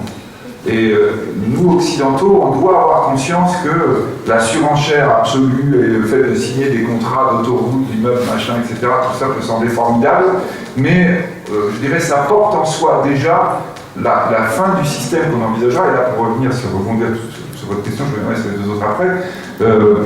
Quand donc le Premier ministre hier fait un discours, je prononce à la française, ne vous voulez pas, mais fait un discours extrêmement volontariste sur l'avenir économique, sur le changement nécessaire. Notez d'ailleurs que ce qui avait été le grand thème du début du 18e congrès le 8 novembre sur la lutte contre la corruption a tout d'un coup relativement disparu, on en a beaucoup moins entendu qu'à ce moment-là. Ça veut dire aussi un changement de structure du Parti communiste. Et ce que nous voyons aujourd'hui, et les personnes qui sont en place et celles qui ont reçu un certain nombre de responsabilités ne vont quand même pas totalement dans cette logique-là. Et c'est pour ça d'ailleurs qu'entre parenthèses, ce que représente Bossilai, et Bossilai aujourd'hui est encore présent, son fantôme est toujours là, dans le Politburo et dans les organes dirigeants du Parti communiste chinois. Il représentait une vision justement en disant on n'y arrivera pas si on ne va pas beaucoup plus fort et beaucoup plus loin. Je rappelle que Bossilai était par exemple pour que les usines des provinces côtières soient transférées vers le centre de la Chine. Il était vers des approches radicales en disant justement la migration n'est pas une solution, on doit inverser le processus et apporter les usines à l'endroit où il y a la population. Ça, c'est la logique de Bossilai, et vous avez encore un grand nombre de personnes au niveau du comité central qui sont derrière ces idées-là et qui disent que Bossilai avait raison sur ces aspects-là. Donc, les raisons pour lesquelles le processus pourrait être compliqué à mettre en œuvre, c'est que là, on va avoir des heurts très très durs entre différentes visions, on va dire les visions conservatistes, d'immobilisme, et des visions progressistes. Et je crois que pour le moment, on n'est pas sûr encore que l'on est tranché d'un côté ou de l'autre. Par rapport à ce que vous évoquiez ensuite, là, pour revenir sur des choses qui nous intéressent, sur la taxation des transactions financières, mais oui, bien sûr, que nous sommes dans simplement des mesures qui sont des mesures à finalité politique occidentale. Et en Allemagne et en France, hein, puisque là, on est tous à peu près dans des mêmes logiques, en disant on va taxer les opérations financières. Oui, très bien, sauf que si vous êtes dans une économie ouverte et que l'ensemble de vos banques ou l'ensemble de vos structures financières sont à Shanghai ou à Singapour, et là, il n'y a aucune taxe, et il n'y a aucun arrêt, et ben, c'est très bien, vous allez taxer de plus en plus, et vous allez avoir plus personne chez vous. Le vrai problème que nous avons, vous voyez, je ne dis pas qu'il ne faut pas taxer, je dis juste que nous devons raisonner global. Il n'y a pas d'autre solution. Et que tout le reste, c'est faire plaisir à votre population locale en disant votez pour moi parce que vous voyez, je suis en train de faire des choses. Mais concrètement, vous savez très bien que ce que vous faites ne sert à rien. Hein, voire même, ça sert simplement qu'à accélérer les transferts. Quand aujourd'hui, si la Grande-Bretagne dit nous on ne taxe pas, Si la Grande-Bretagne dit encore pire, on sort de l'euro parce que vous nous obligez à ça, on sort de l'Europe si vous nous obligez à ça, mais que concrètement notre finance, nos banques sont en train de s'installer à Londres, eh bien là on aura régressé, on n'aura pas avancé, on aura régressé. Et répétons-le, on aura préparé exactement ce qui va nous conduire à l'explosion encore plus forte que celle qu'on avait connue jusqu'à maintenant. Alors par rapport à votre question, monsieur, sur les 224 milliards, vous disiez c'était les réserves de change, c'est ça ou des placements fruits des capitaux, hein, c'est ça, hein, oui, de l'investissement. Alors là, je l'évoque un tout petit peu dans le livre, hein, donc je dirais la Chine et l'économie chinoise utilisent la finance aujourd'hui, l'utilisent de manière très forte, et a des questions de refinancement et de remplacement. Et on pense évidemment là en particulier aux fonds souverains chinois, notamment la CIC, qui, du fait justement de ces replacements nécessaires, a été victime, ou en tout cas l'objet d'une scission. C'est qu'on a une partie du CIC maintenant qui continue les placements des retombées, je dirais, des produits financiers chinois, et on a une partie qui est devenue totalement occulte. Une partie qui est logée à Hong Kong et l'autre qui est à Shanghai. Donc là, voilà, vous avez aujourd'hui vraiment des scissions de ce type qui ont lieu, l'apparence et la réalité. Donc c'est évidemment cet aspect-là qu'il faut arriver à représenter. Je suis désolé, on ne parle pas beaucoup de l'économie locale, parce que nous devions en parler, vous l'aviez dit, qu'on était avec des entreprises locales et peut-être parler de la crise, mais on est très chinois, je suis confus, hein, parce que c'est mon livre qui pousse à ça. Oui, des questions, ça va. Ouais. Aujourd'hui, la politique française elle est tournée vers la récession. Ne pensez-vous pas qu'une politique de relance serait plus intelligente? Alors donc la question c'est de dire, la politique française est tournée vers la récession, ne pensez-vous pas qu'une politique de relance serait plus intelligente? Mademoiselle, vous voulez poser la question aussi? Ouais. C'était dans le même... Ouais. Vous voulez répondre tout de suite alors, parce que donc sur le même sujet, oui, je vais en poser une. On imagine toujours que la baisse du chômage passe par la relance de la consommation. On sait quand même très bien qu'à terme, avec 9 milliards d'habitants, les ressources s'épuisent. Il faudra bien utiliser un jour le terme décroissance de l'utilisation des ressources. Je pense d'ailleurs que vous êtes un des rares d'économistes de temps en temps oser parler de décroissance. Donc c'est un petit peu dans la même logique. Est-ce que la solution, c'est la relance par la consommation? Donc effectivement, question liée. Donc je ne vais pas utiliser le terme décroissance, je vais utiliser décompression justement pour essayer d'éviter de luttellement politique. Vous savez, c'est comme on n'a plus le droit de parler d'austérité, etc. Le terme tabou, quoi. Hein, donc je crois que vraiment, là, il faut être clair. Juste avant de partir, j'ai envoyé une tribune dans un journal que je dois publier mercredi autour de ça. Cette crise provient de l'accumulation de la dette occidentale. Elle provient de l'accumulation de la dette occidentale, alors gérée par les banques, mais voulue par les politiques, en particulier par les politiques américains, mais pas uniquement. C'est ça l'origine de cette crise. Pour pouvoir, on va dire, essayer de traiter ce problème, on a commencé à diminuer la dette. Et quand on a commencé à diminuer la dette, on est parti en spirale, c'est-à-dire que quand on diminue la dette, en fait, on la supprime et on fait faire faillite, notamment aux banques. Et quand les banques font faillite, on se rend compte que tout le système est en train de s'effondrer. Et donc, qu'est-ce qu'on a fait? On a essayé de gérer ça et d'empêcher la spirale de nous conduire à un crash complet de l'avion économique. Pour ça, qu'est-ce qu'on a fait? Qu'est-ce que l'on fait actuellement? Eh bien, on a une politique qu'on appelle non conventionnelle des banques centrales. La politique non conventionnelle, vous pouvez dire, c'est une politique absurde, mais on n'a pas le choix. Politique absurde, c'est dire quoi? C'est dire on met les taux très très bas, volontairement. Normalement, les taux, ils représentent le risque. On est à un risque très très fort en ce moment. Et vous mettez des taux bas. C'est anormal. Ça rend d'ailleurs impossible le métier de banquier. Vous voyez, en tout cas, le financier, normalement, il est dans cette logique. Tout le monde a compris quand il y a du risque qu'on a des taux élevés. Là, en ce moment, on lui dit non, c'est l'inverse. Parce qu'il faut essayer justement d'empêcher la spirale. Et puis comme ça ne suffit pas, non seulement les banques centrales obligent les taux à rester bas, et donc faussent la logique économique traditionnelle, mais comme ça ne suffit pas, en plus elles injectent de la liquidité. Elles impriment de la monnaie. Elles impriment de la monnaie, alors en Europe, elles rachètent les bons du Trésor émis par des États qui n'arrivent pas à les placer, sinon on aurait dit, bah, nous on les reprend. Alors du coup, ça fait baisser les prix. Et on est d'accord, c'est votre banque qui rachète votre propre bon, quoi. Il y a un truc, vous voyez, un peu incroyable. Aux États-Unis, elle rachète, elle refinance les structures qui garantissent l'immobilier pour faire remonter le prix de l'immobilier, pour relancer. Donc, alors que ces structures ont des avoirs de 5 000 milliards de dollars, dont une grande partie sont complètement pourris parce que c'est de l'immobilier qui a été construit sur la base d'une bulle.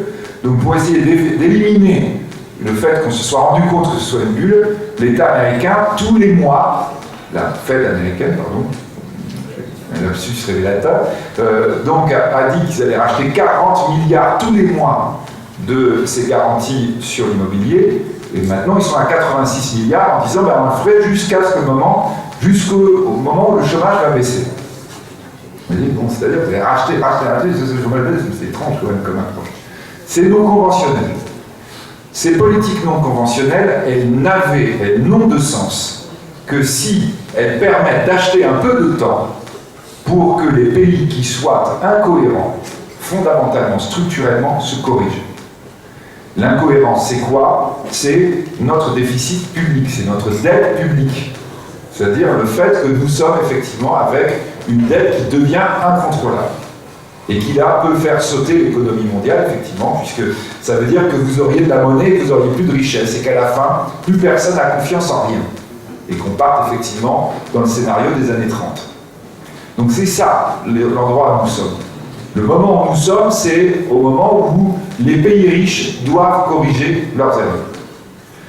Pour reprendre l'exemple que je vous donnais tout à l'heure sur l'Europe, en 2009, la zone euro était à peu près à 7% de déficit public en moyenne. Aujourd'hui, 2012, fin d'année 2012, en moyenne, on était à 3,2. C'est-à-dire que tout le monde corrige. Le problème de la France, c'est que la France, ce que je vous disais tout à l'heure, elle est à 4,5 encore. Alors que normalement, c'est une locomotive de la zone euro. Donc ça veut dire quoi? Ça veut dire qu'en ce moment, la France plombe le retour, on va dire, à la sagesse des pays de la zone euro. Alors, par exemple, vous dites, ah ben oui, mais ce serait pas mieux de faire de la relance, parce que par la relance, comme ça, on pourrait peut-être espérer avoir des rentrées d'argent qui nous permettraient alors de réduire notre déficit. C'est-à-dire, grosso modo, tous les autres, on leur a dit, vous serrez la ceinture, mais nous, non, nous, c'est un peu compliqué, alors nous, on va essayer le truc de la relance. Attendez, la relance, c'est quoi? La relance, ça veut dire, en ce moment, ce sont mes collègues économiques qui vont vous dire, bah oui, il ne faut pas diminuer le déficit, parce que là, on est en période difficile. Ah oui, d'accord, c'est-à-dire, on est d'accord, on augmente la dette. C'est-à-dire qu'on réaugmente la dette, nous, Français, en disant, vous allez voir, ça va faire la croissance, et à la fin, ça va nous permettre de réduire notre déficit. On se fiche du monde en faisant ça. Tous les autres sont en train de réduire leur dette en disant, on commence par ça, et après, on va relancer, après, on espère que les entreprises vont repartir, et nous, Français, on dit, ah ben non, nous, on est l'exception. C'est grosso modo le discours de Monti. Hein, vous avez peut-être entendu au moment des élections en disant, mais ouais, vous comprenez qu'en Europe, et là on sentait qu'il s'est allé dans le coin. On a un vrai problème, c'est que nous on fait des efforts et à côté on a certains qui ont le droit des moratoires. Et en disant, vous voyez la conclusion de ça. Enfin, la conclusion, s'il fallait finir la phrase de Monti, la conclusion c'est que vous êtes en train de faire monter Hitler. Hitler. BP Grillo, c'est pas Hitler dans l'apparence. Quoique, regardez les discours, regardez la manière dont cet homme-là, formidable tribun, est en train de parler. Regardez les réunions qui ont eu lieu à Rome. Vous avez des gens qui vont écouter ce type tellement il parle bien. Et regardez comment ça se passait, les images d'actualité, quand vous avez Hitler qui a fait 25% aux élections 32. Il n'avait pas la majorité encore. Mais on commençait déjà à dire ce type est génial, etc. Puis surtout, ça va faire bouger l'establishment. Et c'est ça, qu'est-ce qu'on a fait en Allemagne dans les années 30? On a refait des élections. Égalité en 1933, et à ce moment-là, il n'y avait pas la majorité.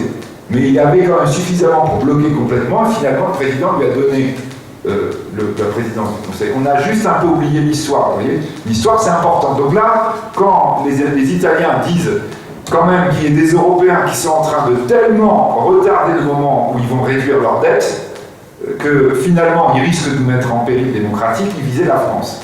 Et donc, quand la France, aujourd'hui, est à 4,5, alors que tous les autres, ils ont réduit, que nous, on a réduit 30% notre déficit, alors que l'ensemble de l'Europe, nous y compris, a réduit de 52%, et bien ça pose un vrai problème à la France. Et donc là, avant de regarder ce que nous pourrions faire, on doit avoir conscience qu'on a une responsabilité. On a une responsabilité et on doit avoir conscience que le temps qui nous est imparti, il est en train de diminuer. Pourquoi? Parce que ces fameuses mesures non conventionnelles qu'on est en train d'évoquer, c'est celles-ci qui sont en train de recharger la bombe. C'est celles-ci qui sont complètement folles. Vous voyez, aujourd'hui, on dit Greenspan, l'ancien patron de la Fed, jusqu'à 2005, c'est le grand responsable de la crise. Pourquoi? Parce que pendant 20 ans, il a été le champ des taux d'intérêt à zéro, des taux d'intérêt faibles. Et c'est ça qui a créé la dette, qui a créé la crise. Aujourd'hui, qu'est-ce qu'on fait? La même chose. Exactement la même chose. C'est pour ça que d'ailleurs, à chaque réunion de la Fed en ce moment, on commence à avoir des tensions, même au niveau américain, où dans le conseil de la Fed, les gens sont en train de dire qu'on est fous là, on est juste fous, on est en train d'imprimer de la monnaie, on ne crée pas de la richesse. Ah oui, on a le chômage. Non mais d'accord, mais en quoi imprimer des billets de banque, ça réduit le chômage? Alors ça nous amène à votre question en disant, ah ben oui, mais c'est la consommation. Et donc ça, c'est la grande idée française. Les Français, maintenant, sont devenus des petits Américains, c'est-à-dire que ce sont des gens qui pensent que c'est la consommation qui va les relancer. Et là, on voit combien on est fou. Parce que quand vous donnez des pouvoirs de consommation aux Français, qu'est-ce qu'ils achètent? Mais ils achètent très peu de produits français. Alors du coup, maintenant, on dit, ah bah oui, on va produire français. Oui, non, mais le temps que vous reproduisiez des Apple, des téléviseurs, ce temps-là, eh bien, on aura fait sauter le système depuis longtemps. Aujourd'hui, nous devons avoir conscience que la consommation, ce fameux mythe français, est une folie furieuse. Alors on va dire, oui, mais vous vous rendez compte que les gens souffrent. Mais c'est autre chose. Dire que ça pose un problème quand on est en train de souffrir, que tout le monde ne souffre pas pareil, qu'il y ait des inégalités extrêmement fortes, ça, c'est des vraies questions politiques. Et là, il est clair qu'il y a des vrais soucis dans la société française. Mais dire, ah oui, mais alors donc, si on pense que c'est un problème, il faut que tout le monde se remette à consommer, oui, mais sauf qu'on peut pas. Sauf qu'on n'a pas les moyens de le faire. Et qu'en plus, si on se lançait dans cette politique de folie, eh bien, on va faire péter l'Europe. On va réussir, nous, à faire péter l'Europe. Alors, vous voyez, quand vous êtes jeune Français aujourd'hui, que vous avez plein d'allant, que vous avez plein d'idées, vous pouvez dire, mais attendez, la solution, elle est simple.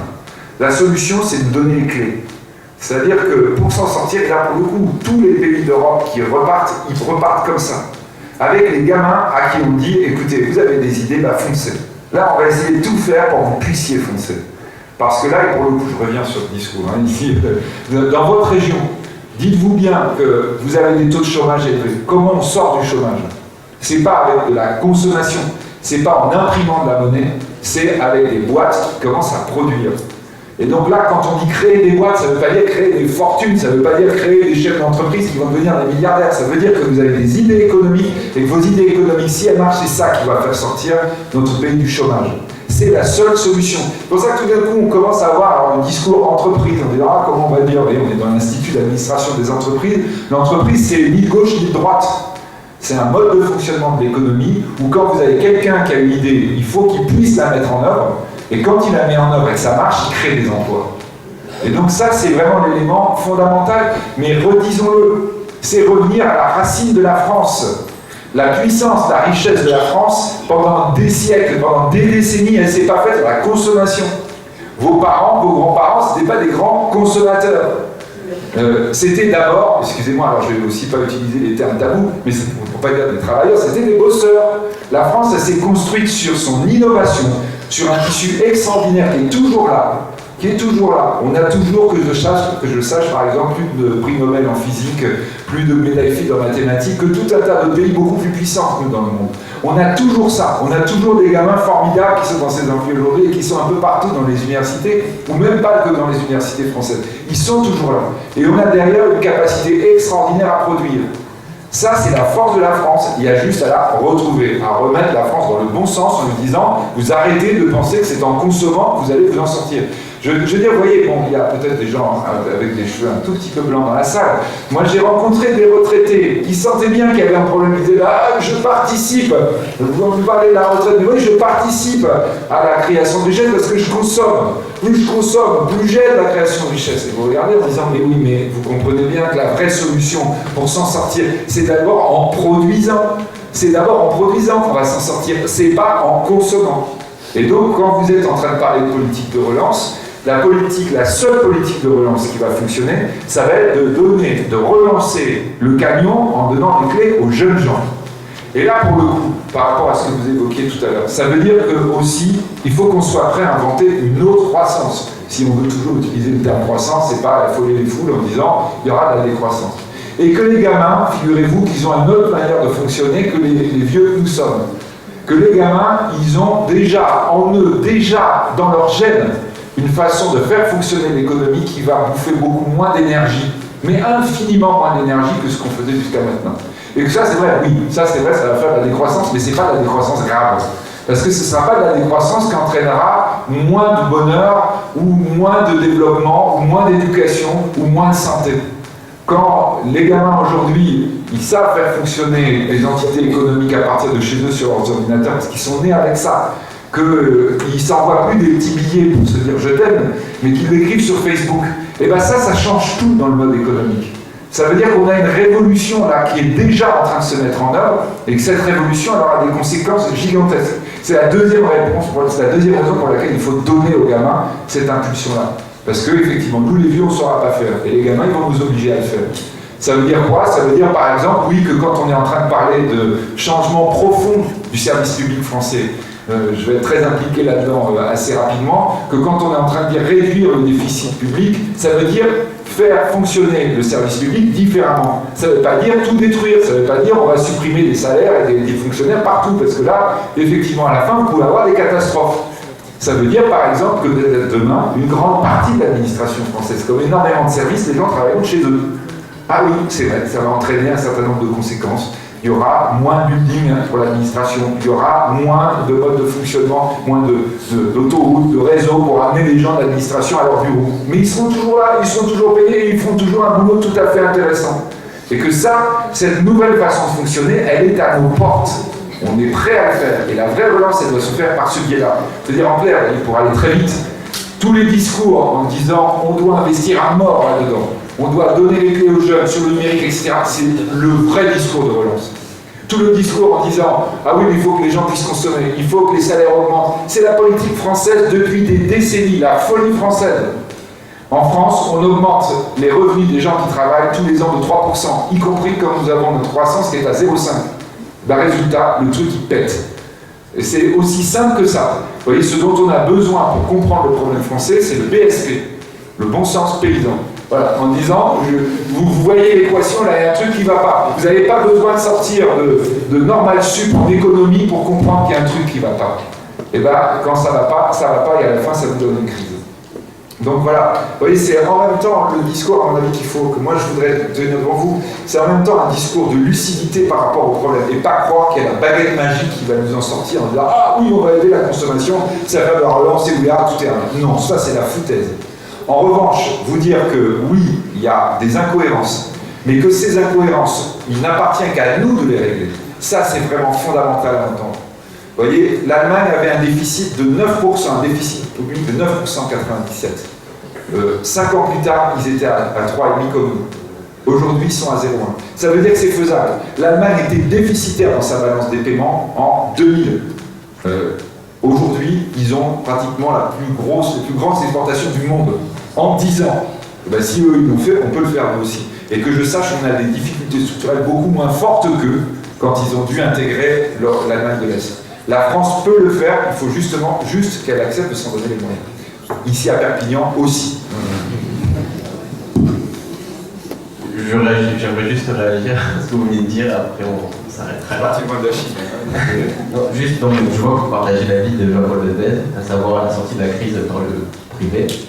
Et le problème, c'est que j'ai l'impression que vous êtes beaucoup d'économistes à parler toujours de la sortie de la crise, pas par le privé, la sortie de la crise, pas par les jeunes. Et à côté de ça, on continue à étouffer le privé. Et justement, vous parlez des gamins, donc je pense que les gamins, c'est nous. Et justement, on continue à nous étouffer, donc on nous pousse à partir. Et alors, j'aimerais bien savoir, qu'est-ce que vous pensez de ça? C'est-à-dire que vous venez de dire que c'est nous qui avons la solution, mais dans l'ensemble, on nous pousse à partir. Alors, il y a une grande différence entre la Chine et la France, et je crois d'ailleurs, en parenthèse, c'est une différence complexe, parce que la Chine ne pourra pas évoluer ce point de vue, mais elle ne va pas évoluer très très vite. C'est que nous, on est une démocratie. Vous voyez, une démocratie, ça veut dire quoi? Ça veut dire que la politique, c'est pas réservé à des gens dont c'est le métier. Ce qui est d'ailleurs un vrai problème aujourd'hui, parce que quand vous avez des hommes politiques, des femmes politiques qui vous disent mon métier c'est être politique, là vous les regardez en disant ah non, excusez-moi, non mais on n'a pas signé pour ça. Donc ça veut dire quoi très concrètement? C'est-à-dire si vous voulez que ça change, vous avez qu'à prendre les choses en main.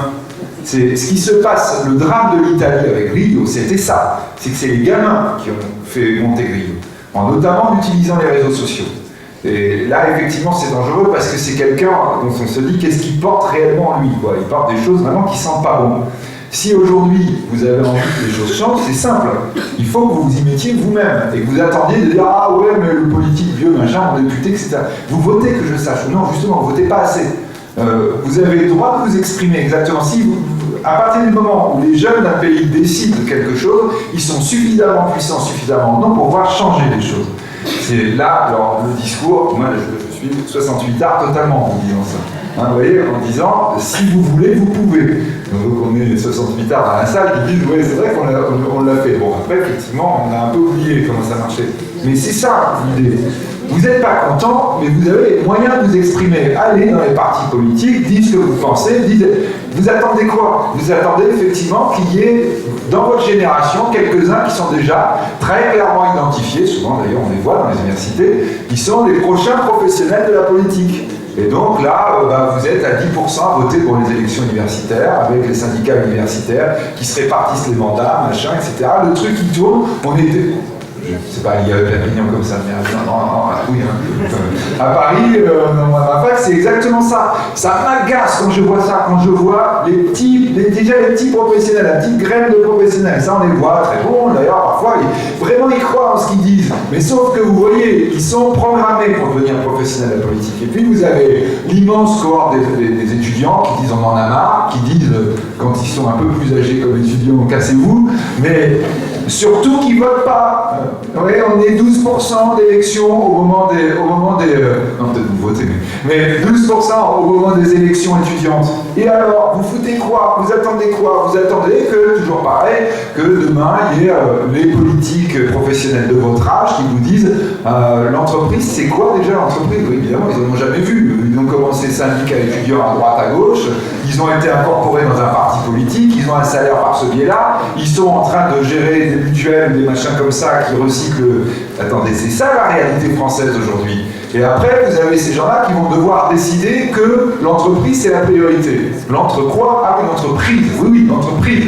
Et donc, on veut que l'entreprise, elle embauche, on veut que les patrons embauchent, on veut que... Ils n'en ont jamais vu. Ils n'ont jamais vu, ils ne savent pas comment ça marche.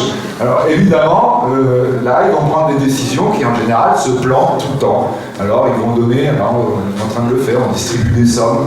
En disant, vous voyez, si on leur donne de l'argent, ils vont peut-être faire. Non, ils font pas. On dit, ah, les salopards. Oui, non, mais juste, vous n'avez pas fait ce qu'il fallait, quoi, vous voyez. Donc, vous pensez que c'est pas bon, vous prenez votre destin en main. Vous pensez qu'on va sortir de la crise, c'est parce que vous allez prendre votre destin en main. Je crois que vraiment, il y a un moment, vous voyez, donc mon article, là, je me suis trompé d'ailleurs dans la citation, il faut que je renvoie, parce que mais Léonard de Vinci. Léonard de Vinci, 16e siècle. En France, il grave sur sa poutre, là en Touraine, ne pas prévoir, c'est déjà génial. On peut prévoir ce qui va se passer. On peut se prévoir. Et ben, si vous refusez de prévoir, vous êtes déjà en train de gémir. Et si vous gémissez, ça ne changera rien. Donc là, je crois que vraiment, voilà, quoi. Vous voyez, là, vous êtes jeune, c'est vous qui avez les clés si vous voulez qu'on vous les donne, mais il faut aussi que vous le vouliez. Et là, votre discours, vous voyez, je vous rentre dedans parce que je vous dis, les modes de fonctionnement politique français, c'est tellement évident que c'est la reproduction du système ancien, que si vous avez envie de ça changera que par une seule façon, c'est avec vous qui allez vous présenter, non pas au truc à l'association des étudiants, mais aux prochaines élections, législatives. Oui, mais je vous dis, Grillot, il a montré ça marche. C'est ça le truc stupéfiant, c'est que jusqu'à maintenant, non, ça marche pas. Oui, mais sauf que voilà, le modèle ancien, il est en train de péter. Et qu'avec un bon réseau Internet, vous pouvez, ce qu'avait compris Obama, lui, juste avant, lui, il avait réintégré dans le parti traditionnel. Mais Guillaume est en train de nous montrer qu'avec un système qui s'appuie sur les nouvelles technologies, vous faites péter le système ancien. Donc c'est vrai en politique, c'est vrai en économie, et ça c'est plutôt une bonne nouvelle. Juste pour terminer là-dessus, vous voyez, moi ce choc-là, je l'ai eu en 2008, non, c'est pas en 2010. En 2010, Donc on allait avoir le G7 à Deauville. Vous savez, on a fait le G20 à Cannes, le G8 à Deauville. Le G8 à Deauville au mois d'avril. Et donc là, grosso modo, tout le monde était vraiment la tête dans le sac. C'était épouvantable, toutes les nouvelles étaient épouvantables, etc. Et donc on avait dit, en organisant le G8 et le G20 en France, il faut qu'on donne un truc d'espoir aux gens. Et on organise à Paris, donc l'IG8. C'était clairement, et faire la balance, quoi. En disant, l'IG8, c'est quoi? C'est les 8 plus grands groupes du monde dans le numérique qui étaient réunis à Paris. En disant, pour que les jeunes, ils sentent que, ouais, il y avait les mauvaises nouvelles à Deauville, mais il y avait les bonnes nouvelles à Paris. D'ailleurs, en parenthèse, dans les 8 plus grandes entreprises, il n'y avait pas une européenne. Vous aviez Apple, Google, etc. Bon, normalement, c'était Steve Jobs qui devait faire le discours, puis il avait déjà le cancer qui le finissait en phase terminale, qui avait fait qu'il n'était pas là. C'est Mark Zuckerberg, le fondateur de Facebook, qui était venu, qui s'est venu s'y coller. Il a été génial, parce qu'il avait tenu ce discours-là devant. Alors, il y avait un parterre, évidemment, il y avait soi-disant quelques jeunes triés sur le volet, en général d'ailleurs des jeunes gens qui étaient dans la politique, et puis des gros fonds, des financiers qui étaient tous là. Et il avait secoué tout le monde en disant « Mais attendez, il y en a marre, vous ne faites rien, les gamins ils font rien, ils ne comprennent pas que ça y est, c'est fait, on a besoin d'investissement, on a besoin de foncer, le nouveau monde il est déjà là, vous avez juste besoin de le vouloir, c'est tout. » Et je peux vous dire que ça avait mis un sacré choc dans la salle. Bon, a priori le choc il n'a pas... Mais c'est à mon avis le discours que vous devez entendre. Complètement au point de vue sur le fait que la création d'entreprise et l'innovation sont la base de la croissance, mais pour qu'il y ait création, pour qu'il y ait innovation, c'est aussi l'éducation, c'est la recherche, c'est l'infrastructure publique. Donc comment on peut réduire en même temps les déficits publics et sans justement asphyxier une petite secteur. Alors, comment réduire le déficit public en gardant l'université, en gardant l'innovation, etc. Donc, je fais partie de la commission du Concentrain. C'était déjà notre gros problème. Bon, d'abord, oui, vous devez dire que c'est une priorité absolue. Deuxième chose, quand on dit réduire les déficits, donc pour moi, c'est même pas négociable. Vous voyez, c'est pas dire ah mais vous dites il faut. Non, on négocie pas nos déficits. On doit être. N'oubliez pas, à partir d'aujourd'hui, si on avait réussi, il faudrait qu'on soit en excédent à 2% de déficit, qu'on ait un budget en excédent à 2% pendant 20 ans pour retrouver notre niveau de 2006. On en est là aujourd'hui. C'est-à-dire que le truc, on est sur la pente savonneuse. Donc, ça se négocie même pas. Ensuite, vous dites, ah bah oui, mais l'université et la recherche, c'est fondamental. Entièrement d'accord avec vous. Cela étant, moi je suis universitaire. Vous aussi, on est d'accord. L'éducation, c'est important, etc. Mais d'abord, notre monde est un monde de conservatisme. On veut quoi? On veut des budgets pour rester pareils, pour fonctionner de la même façon. Nous ne serons pas épargnés par rapport à cette réflexion fondamentale que nous devons avoir, rendre un service public différemment. Ça ne veut pas dire moins bon, mais différemment. Et bien nous, il faut qu'on s'interroge là-dessus aussi. En clair, par exemple, la question du e-learning, c'est une question absolument majeure qui nous concerne tous très rapidement. C'est-à-dire que oui, l'université à la papa, eh bien, il va peut-être falloir nous faire un grand coup de balai dedans en disant on doit changer les choses en accéléré. Donc ça, il y a effectivement un investissement à faire, mais un investissement peut-être différent. Après, deuxième aspect, une fois qu'on a fait ça, on est d'accord que ça c'est crucial. Que ça c'est absolument crucial. Et que si nos ingénieurs sont cherchés partout, c'est d'abord parce qu'ils sont bien formés. C'est d'abord parce que nos ingénieurs ils sont super reconnus. Et là on a un vrai problème, on a des vraies questions à poser.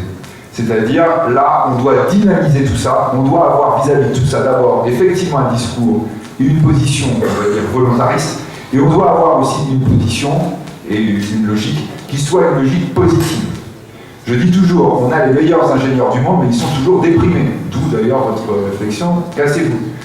Je ne sais pas si parmi ici, non, il y en a pas trop, mais quand vous êtes dans les prépas, ceux dans vos générations qui font les prépas, vous avez 18 ans, vous avez 17 ans, vous avez 16 ans, 15 ans, même si vous êtes super doué, vous avez mention très bien au bac.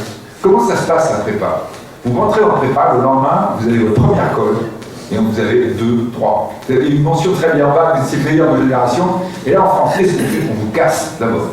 On vous explique que, attends, tu n'y es pas encore, il va falloir faire des efforts. Voilà le système français. Le système français, c'est sans arrêt à tous les jeunes gens leur foutre la trouille en disant si jamais tu n'as pas 20 tes examens, tu seras au chômage. Grosso modo, les jeunes, quand ils arrivent à 18 ans, ils vous disent Ah ouais, non mais là, il faut que je sois dans cette fac-là, il faut que je fasse. Sinon, c'est chômage.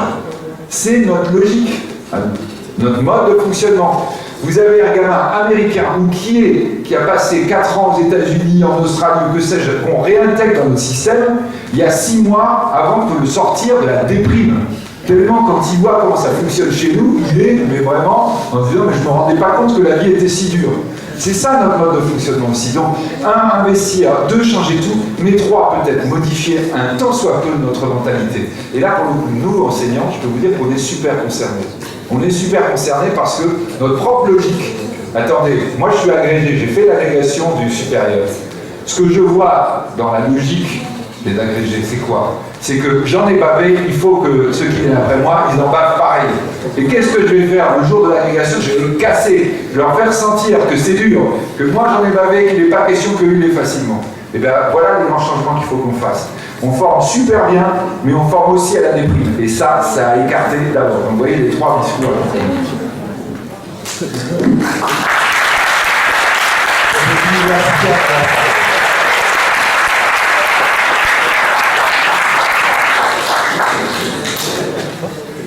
Si je peux me permettre, excusez-moi, c'est en fait par rapport à la formation actuelle des écoles d'ingénieurs, des nouveaux cerveaux qu'on va former, etc. Et justement, à cause de ces conditions en fait, qui sont très dures, qu'on leur impose durant leur formation, ce genre de personnes, en fait, ils tiennent au moral, et notamment au salaire, etc.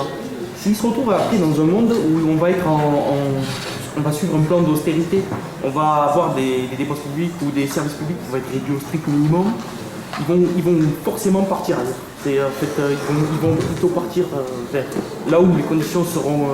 parce qu'ils vont rêver, ils vont voir Dubaï, ils vont voir des choses comme ça, et souvent, après, ils vont... Ouais, je ce que vous dites. Alors, je vous répète qu'il n'y a pas de choix. C'est l'austérité, mais vous ne pensez même pas qu'il y ait une alternative. En revanche, dites-vous, mais est-ce que ça doit être considéré comme un facteur déprimant, dépressif? Vraiment, quand vous êtes... Alors, pour le coup, quand vous enseignez dans des facs américaines, et là, il y a la question aussi de la rémunération derrière. Mais quand vous êtes en France et que vous avez des gens qui vous parlent, moi je vais vous dire, j'adore mon métier. Et je ne gagne pas énormément d'argent. Et pourtant, je gagne un métier, c'est un métier que j'adore. Vraiment que je ne regrette pas une seconde d'avoir pris cette voie-là. Vous devez entendre d'un nombre immense de gens qui travaillent en France. Il y a plein de gens qui ne travaillent pas pour de l'argent.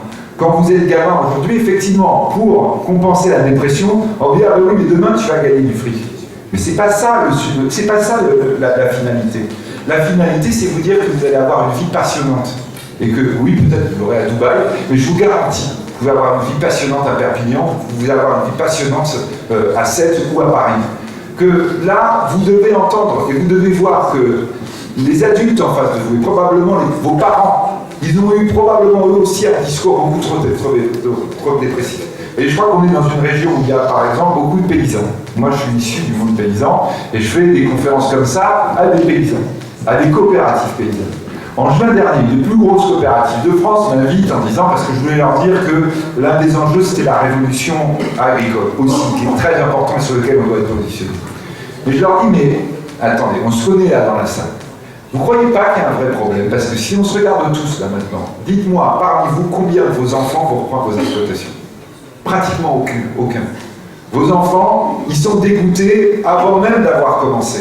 Par qui ils ont été dégoûtés? Oui, par le système, par le machin européen, etc. Non, ils ont été dégoûtés par vous, à la maison, tous les jours. Et d'abord, qu'est-ce que vous leur avez raconté? Que c'était pénible, etc. Et après, je leur disais, mais ils étaient beaucoup plus nombreux que vous là ce soir. Qui parmi vous pourrait me dire qu'il a regretté d'avoir choisi son métier?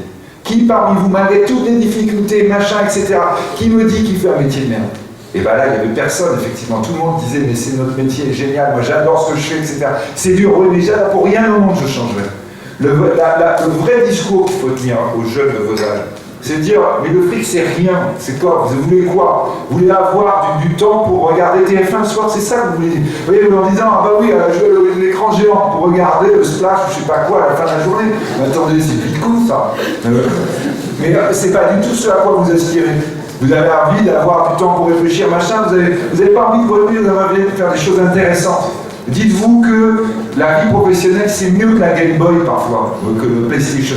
c'est 10 fois mieux que vous avez des gens qui vous disent « Je vois pas le temps passer, à 20h je suis encore au boulot, à 21h, comme vous devant votre PlayStation. » Pourquoi? Parce que ce que je fais, c'est passionnant. Et tout d'un coup, je me dis « Putain, je suis une femme. » Vous voyez, imaginez, je suis une femme. Ah, j'ai oublié mes enfants à l'école. Mais c'est pas que je les aime pas, c'est juste que ça me passionne tellement, j'ai pas vu le temps passer. Et bien c'est ça qu'il faut vous dire. Le but, c'est pas gagner de l'argent, c'est avoir une vie passionnante. Et que vous pouvez avoir une vie passionnante en France, et que si vous êtes à Perpignan, en plus la région n'est pas désagréable, il fait beau quand vous sortez, c'est des trucs, et que ça, c'est quand même génial à la fin de la journée.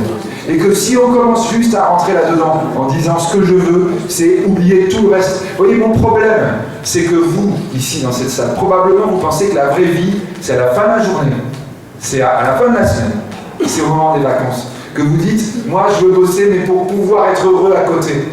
Eh bien, il faut vous dire que non, c'est l'inverse. Ce que vous allez faire dans votre vie, c'est votre boulot. Et que votre boulot, c'est peut-être là où vous serez plus heureux. Et que ça ne veut pas dire que c'est méchant pour vos enfants, ou pour votre copine, ou pour votre copain plus tard. Mais non, c'est pas grave, c'est même au contraire quelque chose qui va apporter à votre famille, apporter à vos compagnons. Parce que quand vous êtes bien dans votre boulot, vous êtes bien dans votre vie. Et c'est pour ça, évidemment, alors ce discours-là, on n'ose pas le tenir, parce qu'évidemment, vous avez un tel chômage en France, que tous les gens qui n'ont pas d'emploi, qui disent, mais alors moi, je vais être malheureux. Mais oui, bien sûr, vous êtes malheureux, vous le savez, et notre boulot, nous, ça doit être justement que vous ne soyez plus au chômage. Ça, c'est un vrai enjeu.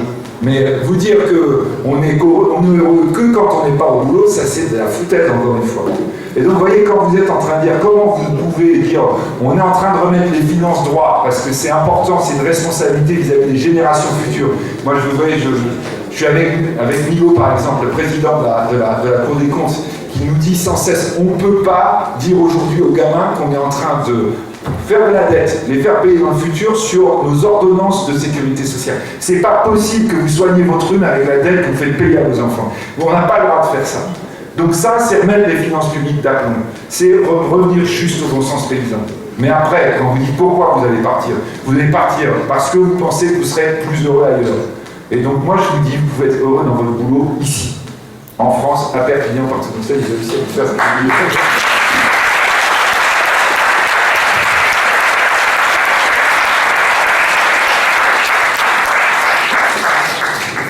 Bien, on va devoir arrêter parce que la salle au Palais des Congrès est en train de se remplir. Donc, il y a un autre public qui attend Philippe. Merci beaucoup, Philippe, tu as été formidable.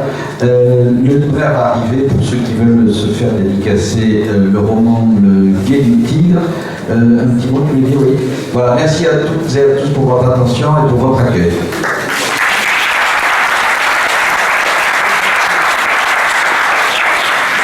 Donc, merci aussi à tous de la part de l'association. Et surtout, si vous voulez être heureux à Perpignan, n'oubliez pas le 30 mars, le gala IAE.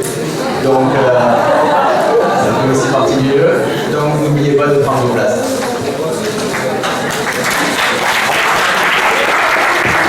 Voilà, le libraire est ici pour ceux qui souhaitent avoir un livre de cette ligne.